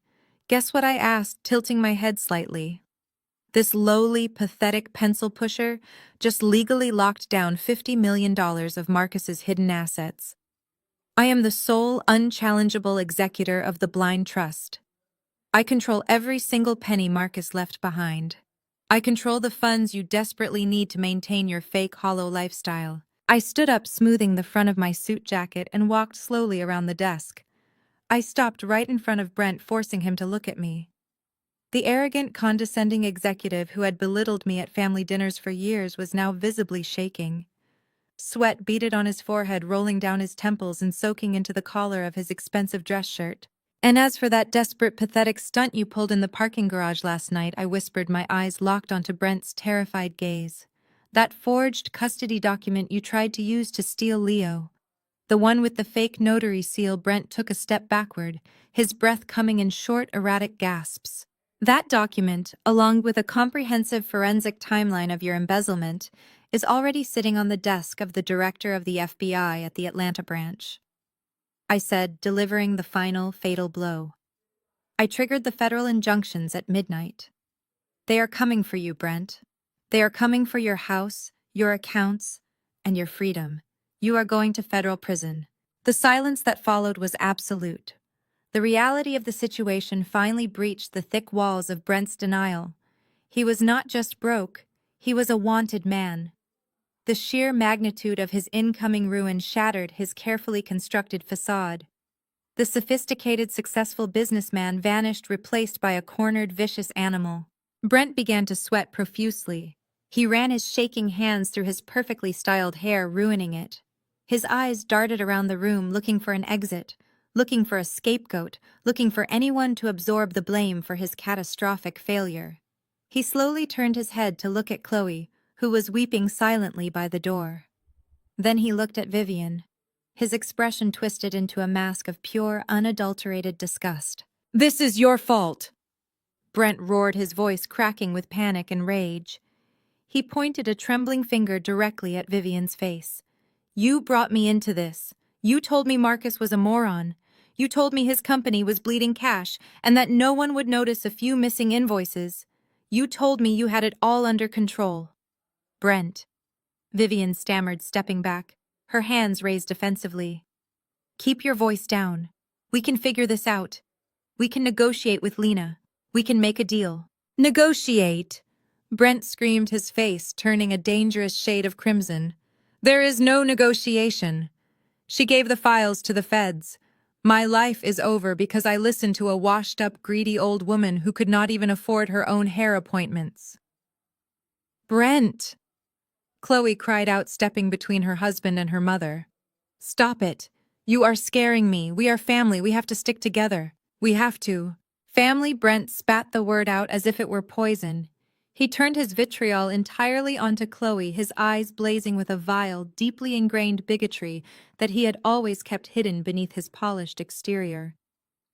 "You think I ever wanted to be part of this pathetic, dysfunctional street trash family? I only married you because your mother promised me a fast track to wealth. I come from a real legacy. My family built this city. You people are nothing. You are uneducated, low-class garbage masquerading as high society." Chloe gasped, clutching her chest as if she had been physically struck. The racist, classist venom pouring from her husband's mouth completely dismantled her reality. The man she thought loved her had just exposed his true repulsive nature. "You manipulated me." Brent continued, his voice echoing through the suite, desperate to rewrite the narrative to absolve himself of guilt. "You and your conniving mother dragged me down into the mud with you. You forced me to take that money to fund your ridiculous failing art gallery. You are a talentless hack, Chloe. You could not sell a painting to a blind man without my money propping you up. I am going to tell the federal agents everything. I am going to testify that you two masterminded the entire embezzlement scheme. I will turn state's evidence against both of you to save myself." Vivian's survival instinct flared, entirely superseding her maternal instincts. She lunged forward, slapping Brent hard across the face. The sharp crack echoed through the room. "You spineless coward!" Vivian shrieked, her face contorted with rage. "You were the one stealing the money. You were the one who forged the custody document. I will swear under oath that you acted alone. I will throw you to the wolves before I let you drag me down." Chloe dropped to the floor, sobbing hysterically as her mother and her husband screamed vile threats at one another, violently tearing each other to shreds in their desperate bid for self-preservation. The illusion of their unified elite family was completely eradicated, replaced by a vicious, cannibalistic feeding frenzy. I walked back around to my side of the desk, comfortably taking my seat in the high-backed leather chair. I picked up my espresso cup and watched them destroy themselves, knowing the FBI was already on their way up the elevator. The FBI agents had arrived exactly 3 minutes after Brent stopped screaming. Watching him being hauled out of my executive suite in stainless steel handcuffs, weeping like an infant, was a highly satisfactory start to the week. Vivian and Chloe had fled the building the moment the agents flashed their badges, leaving Brent to take the initial fall. But I knew my mother. A woman like Vivian Brooks did not simply accept defeat. When she was cornered, she retreated to her safest stronghold, a place where her fabricated image was still treated as gospel truth. By Sunday morning, Vivian had activated her final line of defense. The Heritage Fellowship was a sprawling, opulent megachurch in the wealthiest suburb of Atlanta. It was a place where designer suits and luxury cars were as common as hymnals. For over a decade, Vivian had reigned supreme over the church's elite social circles, serving as the untouchable chairwoman of the Global Charity Committee. Maya and I sat in the back of my car, parked across the street from the massive cathedral. I watched the live stream of the Sunday service on my iPad. Vivian was standing at the grand acrylic podium, clutching a microphone with trembling hands. She was dressed in a conservative, expensive black dress, playing the role of the devastated, persecuted matriarch to absolute perfection. "Please, my brothers and sisters, I need your prayers this morning." Vivian sobbed, her voice echoing through the massive sanctuary and out of my tablet's speakers. "My family is under attack. My oldest daughter, Lena, has lost her way. She has become consumed by greed and jealousy. She used her skills as an accountant to illegally freeze our bank accounts, stealing the inheritance my beloved late son Marcus meant for our family." A collective gasp of sympathetic horror rippled through the congregation. Vivian wiped a carefully placed tear from her cheek. "She is working with a manipulative woman, an addict who is trying to steal my grandson." Vivian continued, her voice hitching flawlessly. "Lena has left me destitute, targeting my daughter Chloe and wrongfully accusing my son-in-law of terrible things. She is trying to destroy our good name. I ask that you stand with us. Do not let her poison this community. If you see her or this woman, Maya, turn them away. Protect our church from this evil." I locked the iPad screen and tossed it onto the leather seat. I looked at Maya.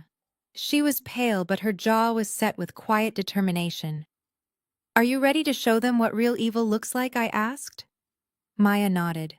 "Let us go to church." We walked through the towering double doors just as the head pastor, a distinguished man named Pastor Miller, was placing a comforting hand on Vivian's shoulder, thanking her for her brave testimony. The sanctuary was packed with over 2,000 people.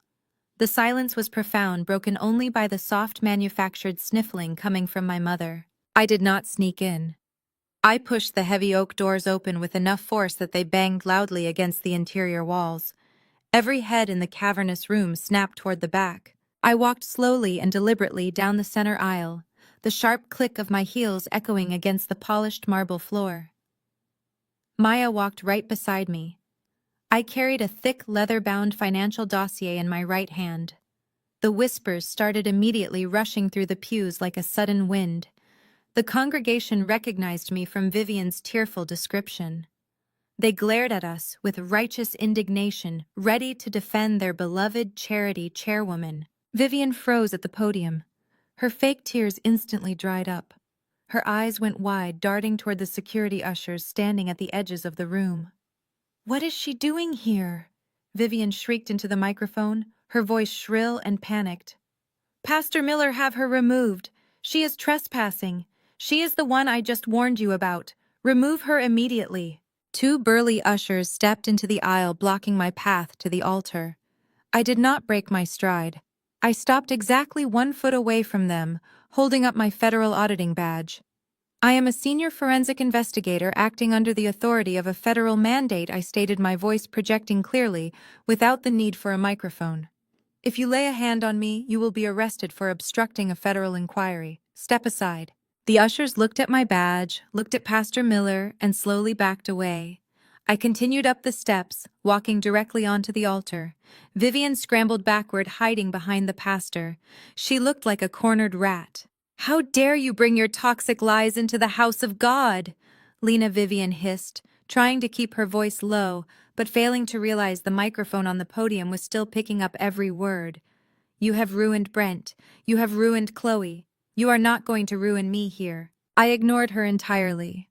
I turned to Pastor Miller, a man who had always treated my mother with the utmost reverence. He looked deeply uncomfortable, caught between the sanctity of his service and the federal badge hanging from my lapel. "Pastor Miller," I said, my voice carrying a terrifying icy calm, that instantly silenced the murmurs of the 2,000 people watching us. My mother just asked this congregation for prayers because she claims she is a victim of financial theft. She claims she is destitute.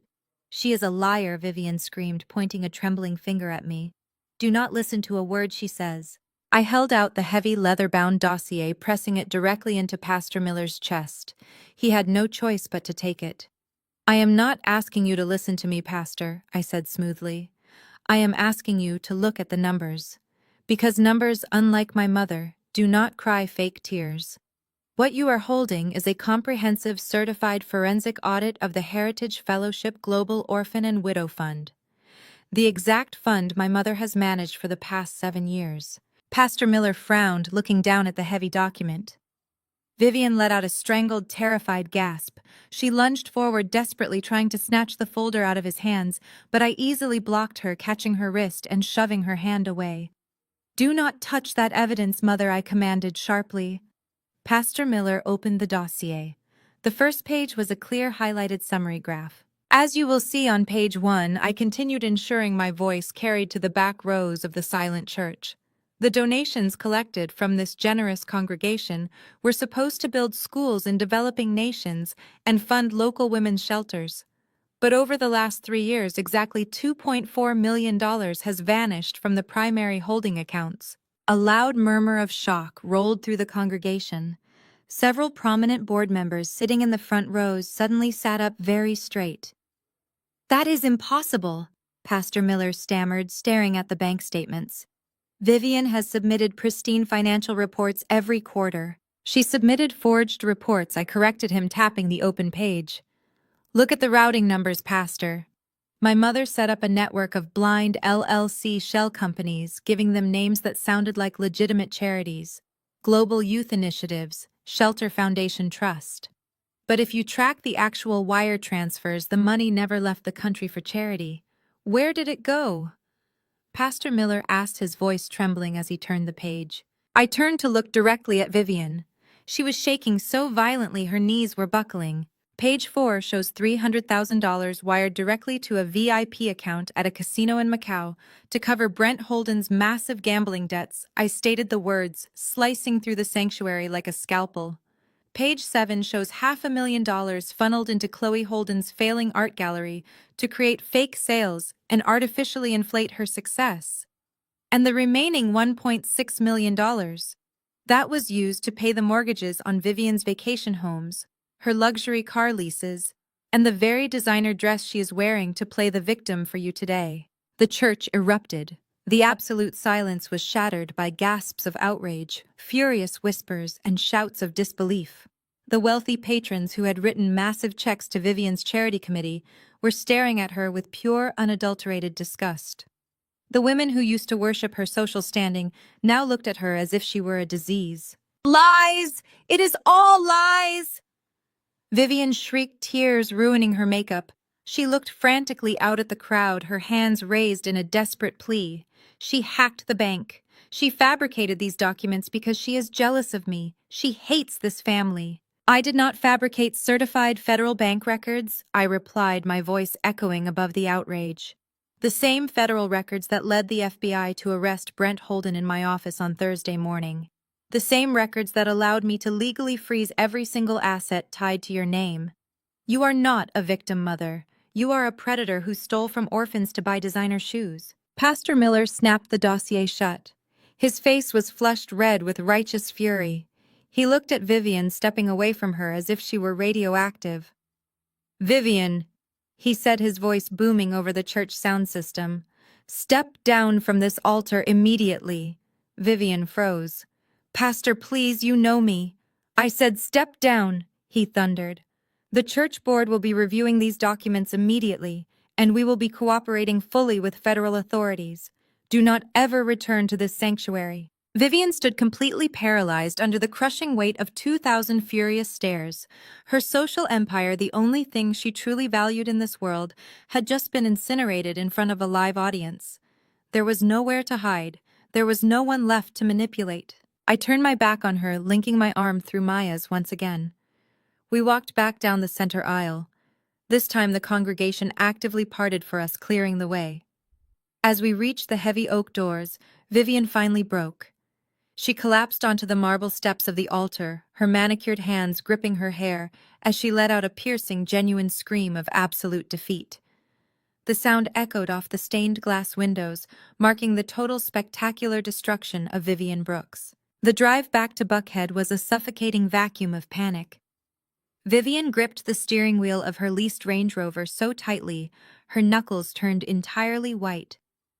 Beside her, Chloe was hyperventilating, smearing her expensive mascara across her cheeks with the back of her trembling hands.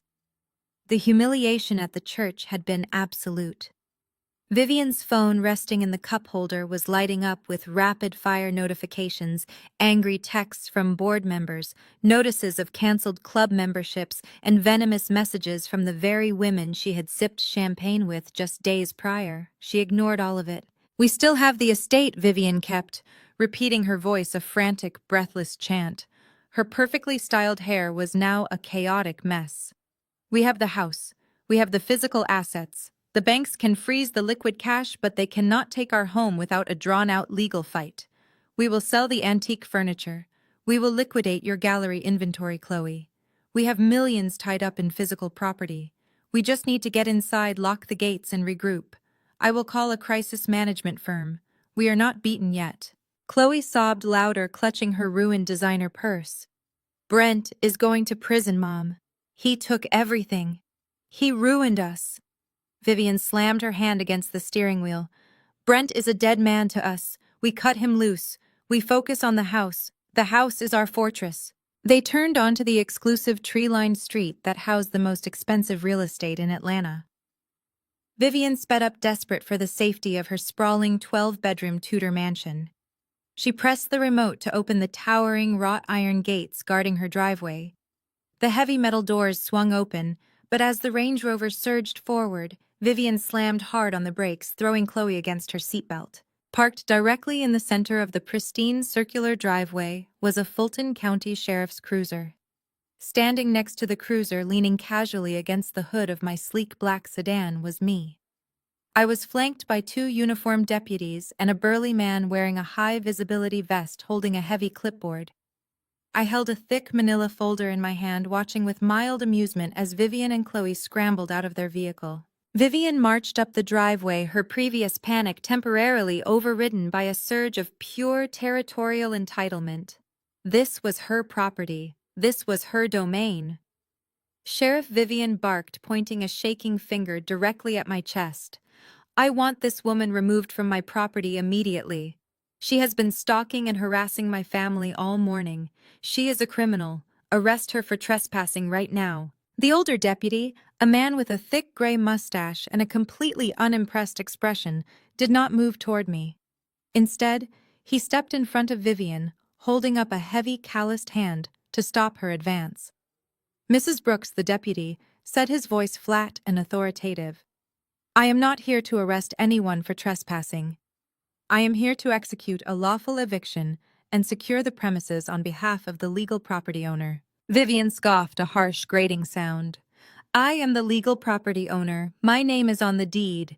This has been my home for 15 years. "Not anymore," I said, stepping forward. I held up the manila folder, opening it to reveal the heavily stamped legal documents inside. Vivian stared at the papers, her brow furrowing in confusion. "What are you talking about? The mortgage was paid off a decade ago." It was, I agreed, my tone conversational and light. "Until your wonderful, brilliant son-in-law decided his logistics company needed a massive influx of capital to cover the gaping holes created by his gross mismanagement. 2 years ago, Brent convinced you to transfer the deed of this estate into the Holden Family Holding Trust for tax purposes. You signed the paperwork without reading it, Vivian. You always hated reading the boring financial details." Chloe gasped, taking the stumbling step backward. "No. Brent promised he was just protecting our assets. He was leveraging them," I corrected her sharply. "Once the house was in the holding trust, Brent secretly took out 3 massive secondary mortgages against the equity of this property. He used this multi-million-dollar estate as collateral to secure high-interest loans to pay off his offshore gambling debts and keep his failing company afloat." Vivian shook her head violently, her hands gripping the sides of her head. No. That is impossible. The bank would have notified me. They would have sent foreclosure warnings. They did, I replied calmly. They sent dozens of them. But Brent intercepted the mail. He routed all the financial correspondence to a dummy P.O. box. The bank officially initiated foreclosure proceedings on this estate 90 days ago. By Friday afternoon, the property was slated to go to public auction. You were going to be thrown out on the street by the end of the month anyway. Vivian staggered, literally swaying on her expensive heels. The color drained from her face, leaving her looking hollow and aged. She looked at the sprawling mansion, the manicured lawns, the towering oak trees, and realized the ground beneath her feet no longer belonged to her. But then a desperate, venomous spark ignited in her eyes. If the bank took it, then what are you doing here? Vivian spat, trying to salvage one last shred of defiance. If the bank owns it, you have no right to be on this driveway either. I smiled. It was a cold, razor-sharp expression. The bank does not own it, Mother. I do. Chloe let out a strangled, pathetic wail. I closed the folder and tapped the cover with my index finger. When I discovered Brent's catastrophic financial mess during my audit, I saw the foreclosure notices. I knew the bank was preparing to sell the debt for pennies on the dollar just to clear their ledgers, so I made them a better offer. Acting as the chief wealth manager and trustee for Leo's educational and lifestyle fund, I authorized the trust to purchase the defaulted debt directly from the bank. You used my grandson's money to buy my house, Vivian whispered, her voice cracking with sheer disbelief. I secured an appreciating physical asset to diversify my nephew's financial portfolio. I corrected her using the exact sterile corporate language Brent always favored. It was a highly lucrative investment. The Marcus Brooks Memorial Trust is now the sole creditor holding the paper on this estate. I essentially bought your debt, Vivian. And as the legal creditor of a heavily defaulted loan, I immediately executed my right to seize the collateral. I gestured toward this burly man in the safety vest. The locksmith is already here to change the codes on the gates and replace the deadbolts on every single exterior door. The security system has been wiped and reprogrammed. You do not own a single blade of grass on this property. You are currently trespassing on an asset owned by the son of the brother you discarded. Chloe fell to the pavement. She did not even care that she was ruining her designer dress on the hard concrete. She covered her face with her hands, sobbing with loud, ugly, heaving gasps. My clothes, my jewelry, my life is in there. You cannot do this to us. We have nowhere to go. Vivian stood completely paralyzed. The arrogant, untouchable matriarch who had ruled her social circles with an iron fist was entirely broken. The realization that she had been utterly outplayed, that she had been stripped of her wealth, her reputation, and now her physical sanctuary crushed the last remaining ounce of her pride. Slowly, painfully, Vivian's knees buckled. She dropped to the concrete driveway, landing right next to her sobbing daughter. The woman who had spent my entire life looking down her nose at me was now looking up at me from the pavement. Lena, please, Vivian begged, the tears streaming down her face, entirely genuine this time. Her voice was a pathetic, shattered whimper. I am your mother. You cannot throw me out on the street. I have nothing left. The church turned against me. Brent ruined our accounts. Please, I am begging you, do not take my home. Just let us stay. I will do whatever you want. Please show some mercy. I looked down at the woman who had made my childhood a living nightmare. I looked at the woman who had tried to steal an innocent child from his grieving mother just to secure a paycheck. I felt absolutely no pity. I felt nothing but the clean, cold satisfaction of absolute justice. I stepped closer, looking down at her tear-streaked face. You have 48 hours to pack your bags, I said, my voice echoing like a judge delivering a final sentence. Take your clothes and leave the keys. If you are still on this property by Tuesday morning, the sheriff will physically drag you off my driveway. 48 hours later, the heavy iron gates of the Buckhead estate slammed shut, locking Vivian and Chloe out of their own twisted fairy tale. They had been forced to pack whatever designer clothes they could carry into black trash bags under the cold, watchful eyes of armed private security. But parasites are incredibly resilient creatures. They always find a dark corner to scurry into when the lights are turned on. Brent had been out on federal bail for exactly 1 day. He had secretly liquidated Chloe's last remaining safe deposit box, pawning her grandmother's heirloom diamonds, just to pay the bail bondsman and keep himself out of a concrete holding cell. They were utterly destitute, stripped of their power, and staring down the barrel of federal prison sentences. A rational person would have surrendered. A rational person would have called a defense attorney and begged for a plea deal. But my family was entirely allergic to reality. Instead of accepting their defeat, they doubled down on their grandest delusion yet. They proceeded with the inaugural Marcus Brooks Memorial Gala. The invitations had been sent out months ago to the wealthiest investors, politicians, and socialites in Atlanta. The venue was the grand ballroom of the St. Regis Hotel, booked and paid for, back when Brent was still actively skimming from my brother's accounts. Vivian and Brent knew their reputations were currently hemorrhaging in elite circles, but they also knew that Atlanta high society loved a good tragedy. The gala was their final desperate cash grab. They planned to use Marcus's memory to launch a fake charitable investment fund, hoping to secure enough millions in the room that night to pay off their mounting legal fees and flee the country. They just needed one thing to make the illusion believable. They needed me to play along. My phone rang at exactly 4 o'clock on Saturday afternoon. The caller ID showed a restricted number. I answered it, letting the silence stretch until the person on the other end was forced to speak. "I know you are listening," Lena Brent said. His voice was raspy, stripped of its usual polished corporate arrogance. He sounded like a cornered animal, feral and erratic. "You should be speaking to your public defender, Brent," I replied coldly. "Every time you open your mouth, you add another wire fraud charge to your indictment." "Shut up and listen to me," he barked, his breathing heavy and ragged. "You think you hold all the cards because you control the trust. You think you are untouchable, but you have a massive blind spot. You care about people. You care about Maya. You care about that little bastard she gave birth to. Do not speak about my nephew," I warned, my voice dropping to a dangerous whisper. "I will do a lot more than speak about him." Brent sneered, regaining a fraction of his toxic confidence. "I spent the last 24 hours calling in every favor I have left in this city. I have a package sitting on the passenger seat of my car right now.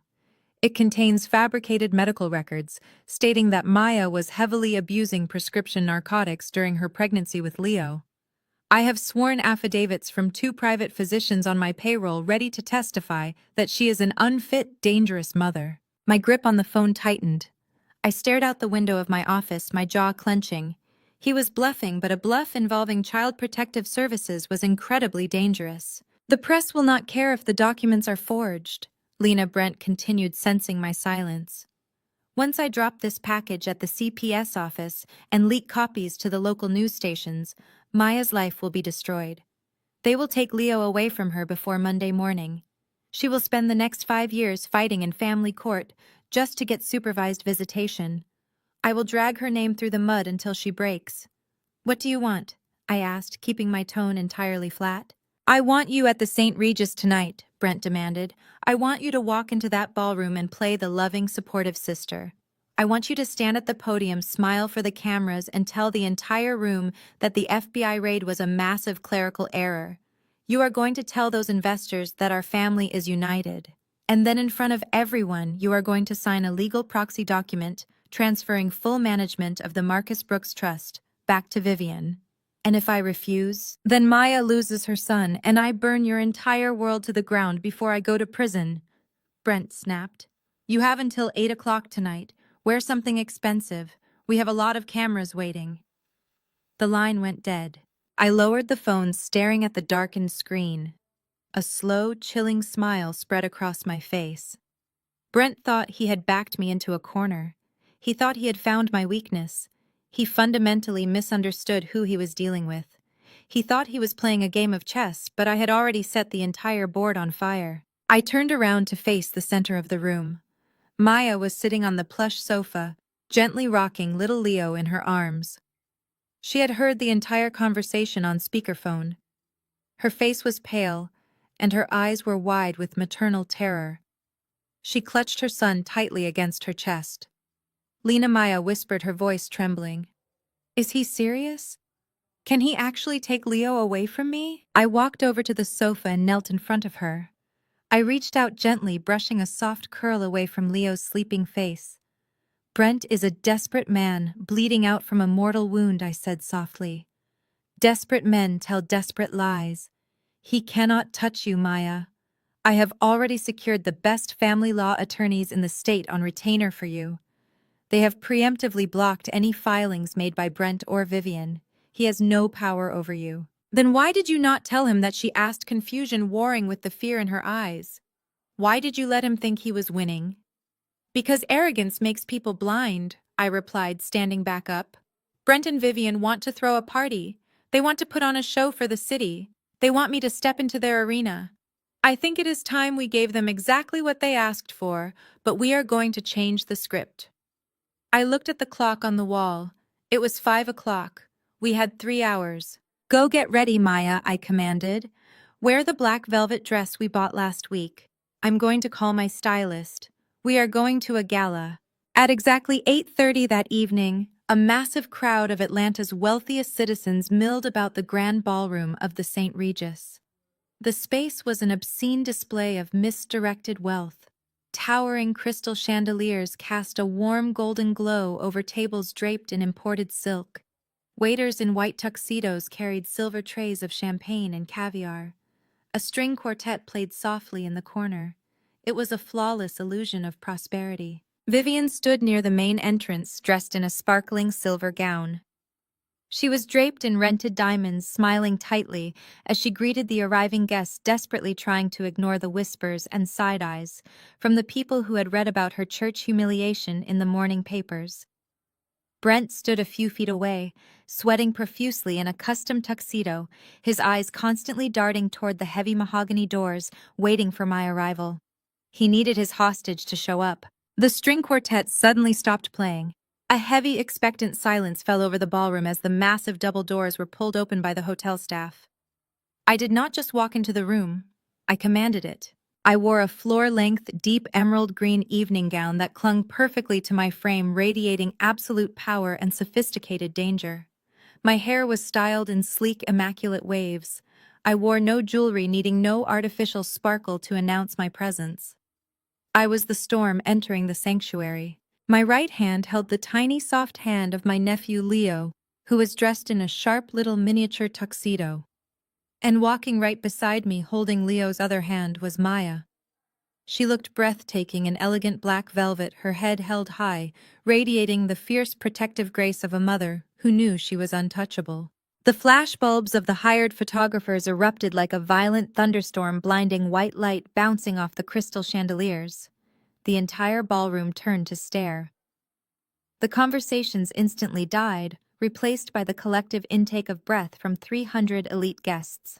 I locked eyes with Brent across the expanse of the room. His smug, expectant expression completely evaporated. He looked at Maya standing tall and unbroken, and then he looked at me. The realization slammed into him with the force of a freight train. He had threatened to destroy Maya if I did not come alone and submit. Instead, I had brought the very woman he tried to blackmail, parading her directly into the center of Atlanta high society, holding the heir to the Brooks fortune. I smiled at Brent, a razor-thin, predatory expression. I gripped Leo's hand gently and began to walk forward, parting the sea of wealthy guests, like a queen stepping onto a battlefield.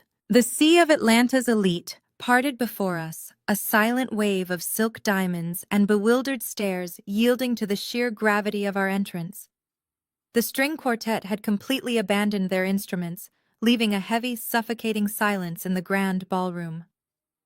I kept my gaze locked dead ahead, ignoring the frantic whispers erupting from the tables. Beside me, Maya moved with the regal, untouchable grace of a queen, her grip firm and protective around little Leo's hand. Brent looked like a man standing on the trapdoor of a gallows. The color had completely vanished from his face, leaving his skin a sickly, translucent gray under the brilliant crystal chandeliers. His desperate blackmail scheme, his final trump card, had just evaporated in front of 300 witnesses. He had threatened to destroy a terrified, isolated single mother, completely failing to realize that Maya was neither of those things anymore. She was family, and she was under my protection. But the sheer velocity of the disaster bearing down on Brent and Vivian forced them into a state of manic, terrifying denial. They were out of options, out of money, and out of time. The only thing they had left was the script they had written for this evening.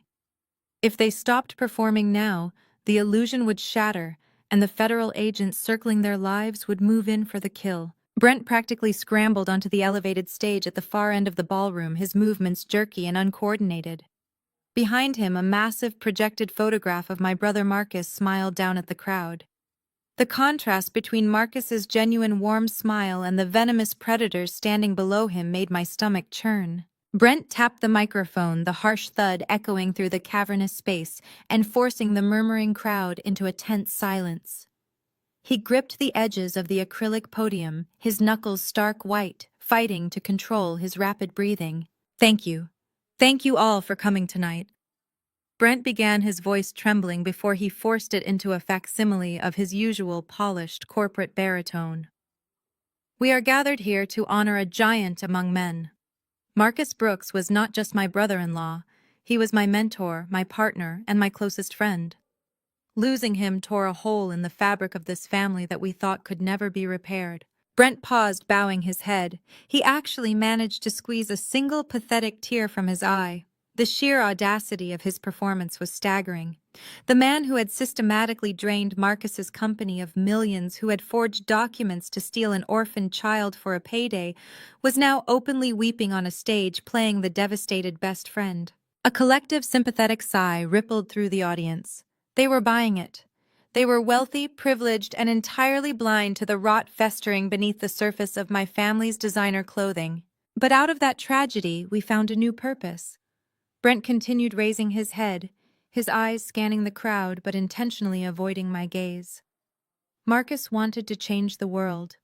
And tonight, we are officially launching the Marcus Brooks Memorial Venture Fund, a charitable investment initiative that will carry his vision forward, managed directly by the people who loved him most. Vivian glided onto the stage right on cue. She looked like a silver phantom, her face arranged in a mask of profound, beautiful sorrow. She placed a comforting hand on Brent's shoulder, taking the microphone from his sweating grip. "Thank you, Brent." Vivian said, her voice breathy and trembling with perfect theatrical emotion. "It has been a dark season for the Brooks family. But grief has a way of showing us what truly matters. It brings us back to our roots. It reminds us that no matter our differences, family must always stand united." She looked out across the room, projecting the image of a benevolent, forgiving matriarch. Then she turned her predatory gaze directly onto me.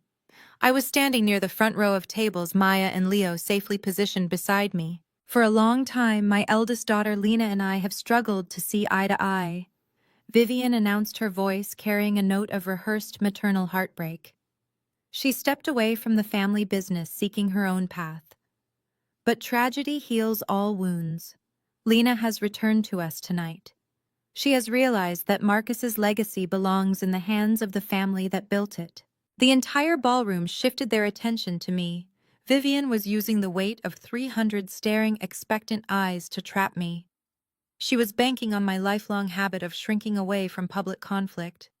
She thought the pressure of high society would force me into compliance, just as it always had when I was a teenager, being berated for not wearing the right dress or speaking with the right inflection. "Lena, darling, please come up here," Vivian coaxed, holding her free hand out toward me, her smile tight and desperate. "Come stand with your family. Come show everyone that we are whole again, and help us officially transfer the management of Marcus's trust back where it belongs." I did not break eye contact with her. I gently squeezed Maya's arm, a silent promise that everything was proceeding exactly as planned. Then I stepped forward. I walked up the short flight of carpeted stairs and stepped onto the stage. The heat from the stage lights was intense, but I felt nothing but ice in my veins. Brent immediately stepped to the side, picking up a silver tray from a small table. Resting on the tray was a thick legal document and a heavy gold fountain pen. "The proxy agreement," The legal surrender of $50 million. As I approached the center of the stage, Vivian stepped forward and threw her arms around me in a crushing, suffocating embrace. The audience applauded politely, witnessing what they believed was a beautiful moment of familial reconciliation. But the moment Vivian's arms wrapped around me, her demeanor violently shifted. The grieving mother vanished. The monster emerged. She leaned her head next to mine, pressing her lips right against my ear. Her manicured fingernails dug so deeply into my back that I could feel them bruising my skin through the thick emerald fabric of my gown. "You listen to me, you worthless little mistake," Vivian hissed, her voice vibrating with a terrifying, venomous rage that was completely masked from the smiling crowd. "You are going to pick up that pen, and you are going to sign that document right now. You think you won because you brought that street trash mother and her bastard child here tonight. You think that protects them?" Vivian's grip tightened, her nails biting harder into my flesh. "I own the judges in this county, Lena. I own the politicians. If you do not sign that paper and give me back my money, I will personally guarantee that Maya is arrested for drug trafficking by tomorrow morning. I will plant the evidence myself. I will make sure that boy is thrown into the most miserable, abusive foster care facility in this state, and I will make sure Maya rots in a prison cell for the rest of her life. You will sign the paper, or I will wipe them off the face of the earth." She pulled back from the embrace, instantly slapping the benevolent, tearful smile back onto her face as she turned toward the audience. She gestured gracefully toward Brent, who stepped forward holding out the silver tray with the proxy document and the gold pen. His hands were shaking so badly, the pen rattled against the metal tray. I stood completely still. I looked at the legal document. I looked at the pen. I looked at Brent's terrified, sweating face, and then I looked at my mother. Her eyes were hard, flat, and completely devoid of human empathy. She was waiting for me to break. She was waiting for the frightened little girl she had abused for decades to surrender to her power. I slowly reached my hand out toward the silver tray. Brent let out a shaky, massive sigh of relief, pushing the tray an inch closer. But my hand did not go for the gold pen.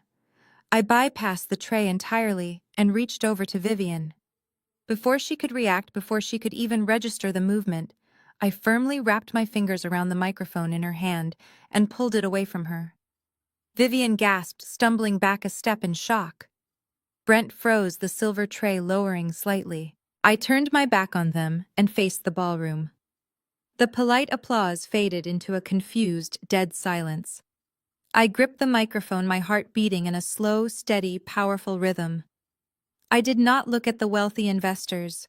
I did not look at the politicians. I looked up at the back wall of the ballroom, directly at the tinted glass window of the audio-visual control booth. I gave a single sharp nod. The technician in the elevated glass booth caught my signal. The crystal chandeliers dimmed to a soft theater-like glow. The massive projector screen behind Vivian and Brent, which had been displaying the vibrant, smiling portrait of my late brother, flickered and abruptly went black. A hushed murmur washed over the ballroom. The wealthy patrons settled into their seats, lifting their champagne glasses, expecting a carefully curated, tear-jerking memorial video set to melancholic piano music. Instead, the screen flared to life with the harsh, sterile lighting of an intensive care unit. The footage was slightly grainy, but unmistakable. The camera angle was low-positioned from the corner shelf of the room, partially framed by the fuzzy brown ear of the stuffed teddy bear Marcus had bought for his unborn son, just weeks before his accident. Knowing his inner circle was closing in, my brother had hidden a motion-activated camera inside the toy before slipping into his final coma. On the massive screen, Marcus lay motionless in the hospital bed, tangled in a web of life support tubes. The ballroom went dead silent. Then Brent walked into the frame. On the stage, the real Brent spun around to face the screen. The silver tray slipped from his trembling hands, hitting the polished floor with a deafening crash. The legal documents and the gold fountain pen scattered across the stage. In the video, Brent did not look like a grieving brother-in-law. He looked like a frantic thief. He pulled a thick stack of papers from his jacket and produced a black ink pad. The 300 guests in the ballroom gasped in collective horror as they watched Brent grab Marcus's limp, unresponsive hand. Brent aggressively pressed Marcus's thumb into the ink pad and then forced the dying man's fingerprint onto the signature line of the fabricated will. It was a grotesque, undeniable violation. Several women in the front row covered their mouths. Board members who had just written checks to Brent's fake charity stared at the screen with absolute revulsion. "Turn it off!" Vivian shrieked, her voice cracking in pure panic. She lunged toward the edge of the stage, waving her arms at the control booth. "Turn it off right now. That is altered. That is a fake." But the video continued playing. The hospital room door opened again, and Vivian stepped into the frame. The real Vivian froze, her breath catching in her throat. On the screen, my mother approached her dying son's bed. She did not weep. She did not stroke his forehead or whisper words of comfort. She simply reached down, lifted the heavy heirloom jade necklace from Marcus's neck, unclasped it with practiced efficiency, and dropped it into her Birkin bag. She then checked her reflection in the hospital mirror, adjusted her hair, and walked out. The disgust radiating from the audience was palpable.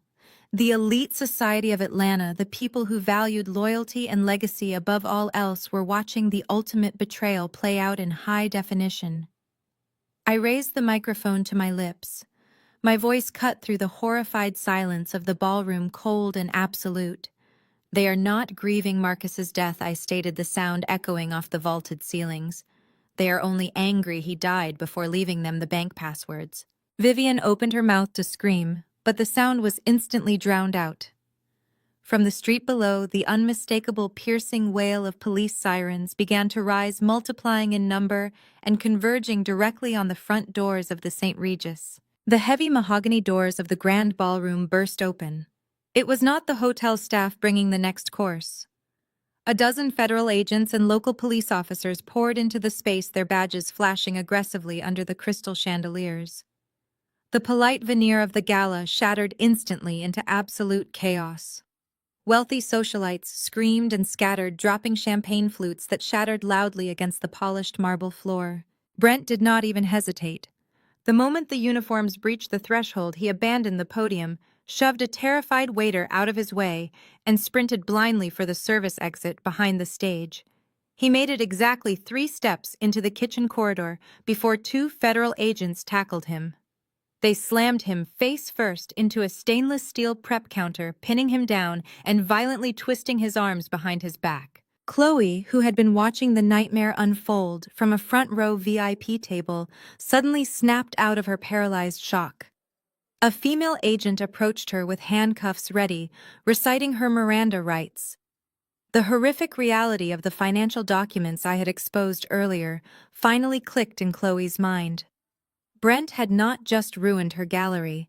He had secretly forged her signature, making her the primary guarantor on a mountain of fraudulent offshore loans.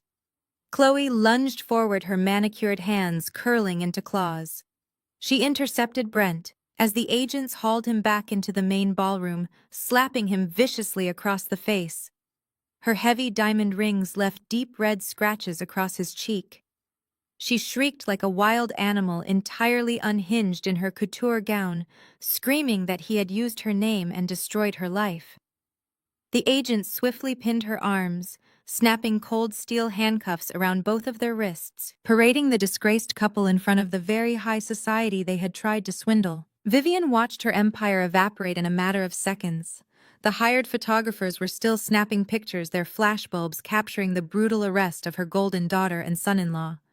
Stripped of all her defenses, her stolen money, and her fabricated image, Vivian completely crumbled.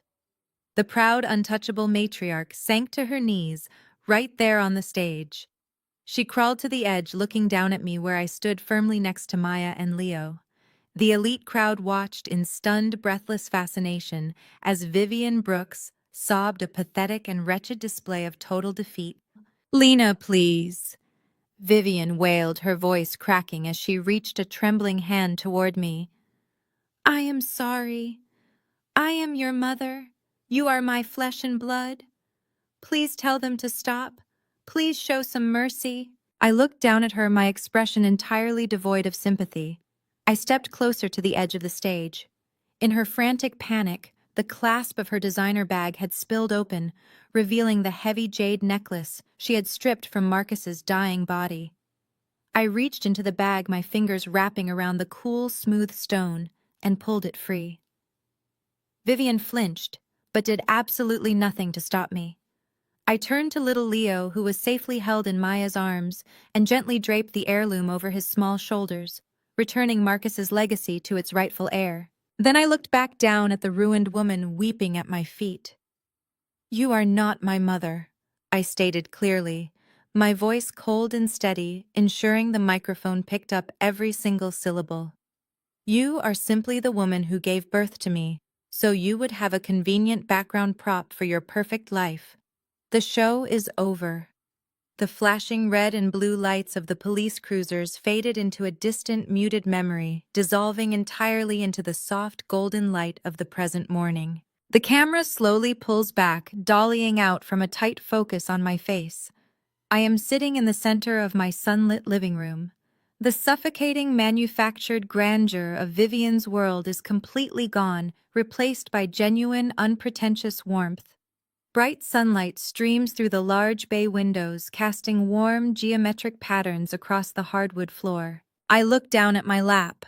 Resting there is the thick, heavy, leather-bound forensic audit ledger. It is the exact document that had systematically dismantled an empire built on lies and stolen money. I run my hand over the embossed cover one last time, feeling the rough texture of the leather. I let out a long, quiet breath, a physical release of decades of tension and control, and fold the ledger shut with a satisfying heavy thud. The sound of the heavy book closing is immediately replaced by the cheerful clinking of porcelain. Maya walks into the living room, her face glowing with a relaxed, genuine smile that reaches all the way to her eyes. She carries a wooden tray holding 2 steaming mugs of tea. She looks healthy, vibrant, and completely free from the crushing shadows of her past. She sets the tray down on the coffee table, but before she can even hand me a mug, a blur of motion bursts through the hallway. Leo barrels into the room, his little shoes slapping quickly against the floorboards. He is laughing, a bright, uninhibited sound of pure childhood joy. He runs straight toward me and throws his small arms tightly around my leg, burying his face in my knee. I smile, a real unguarded smile, and lean down to scoop him up into my lap. He giggles loudly, reaching up to playfully tug at my sleeve. Around his neck, the heavy jade pendant rests securely against his chest, a quiet promise of protection and unbroken legacy. Maya sits down on the sofa next to us, leaning her head comfortably against my shoulder as she watches her son. I look at the two of them, the family I actively fought to save, and the absolute clarity of the journey settles over my mind. Some people may share your blood, but they only hover in the shadows, waiting for the perfect moment to suck the marrow straight from your bones. They will use the concept of kinship as a weapon, demanding blind loyalty, while offering nothing but deceit and manipulation in return. But true family is different. True family consists entirely of the people you consciously choose to protect at absolutely all costs. The people who see your worth without requiring you to perform for it. Marcus knew that. He saw the predators circling his home, and he knew he needed someone who would not flinch when the time came to fight back. He trusted me with the sword and the shield. He gave me the tools to protect the people who actually mattered in this world. And I simply nailed the coffin shut on their greed. The camera continues to pull backward, gliding smoothly away from the sofa. The frame widens, capturing the entire living room in a single continuous shot. Maya is laughing at a story Leo is trying to tell, and I am smiling down at the boy who saved my soul just as much as I saved his future. The warmth of the room fills the screen, a portrait of absolute peace and undeniable victory. The image holds on our shared effortless laughter for one final perfect second. Then the screen cuts to pitch black.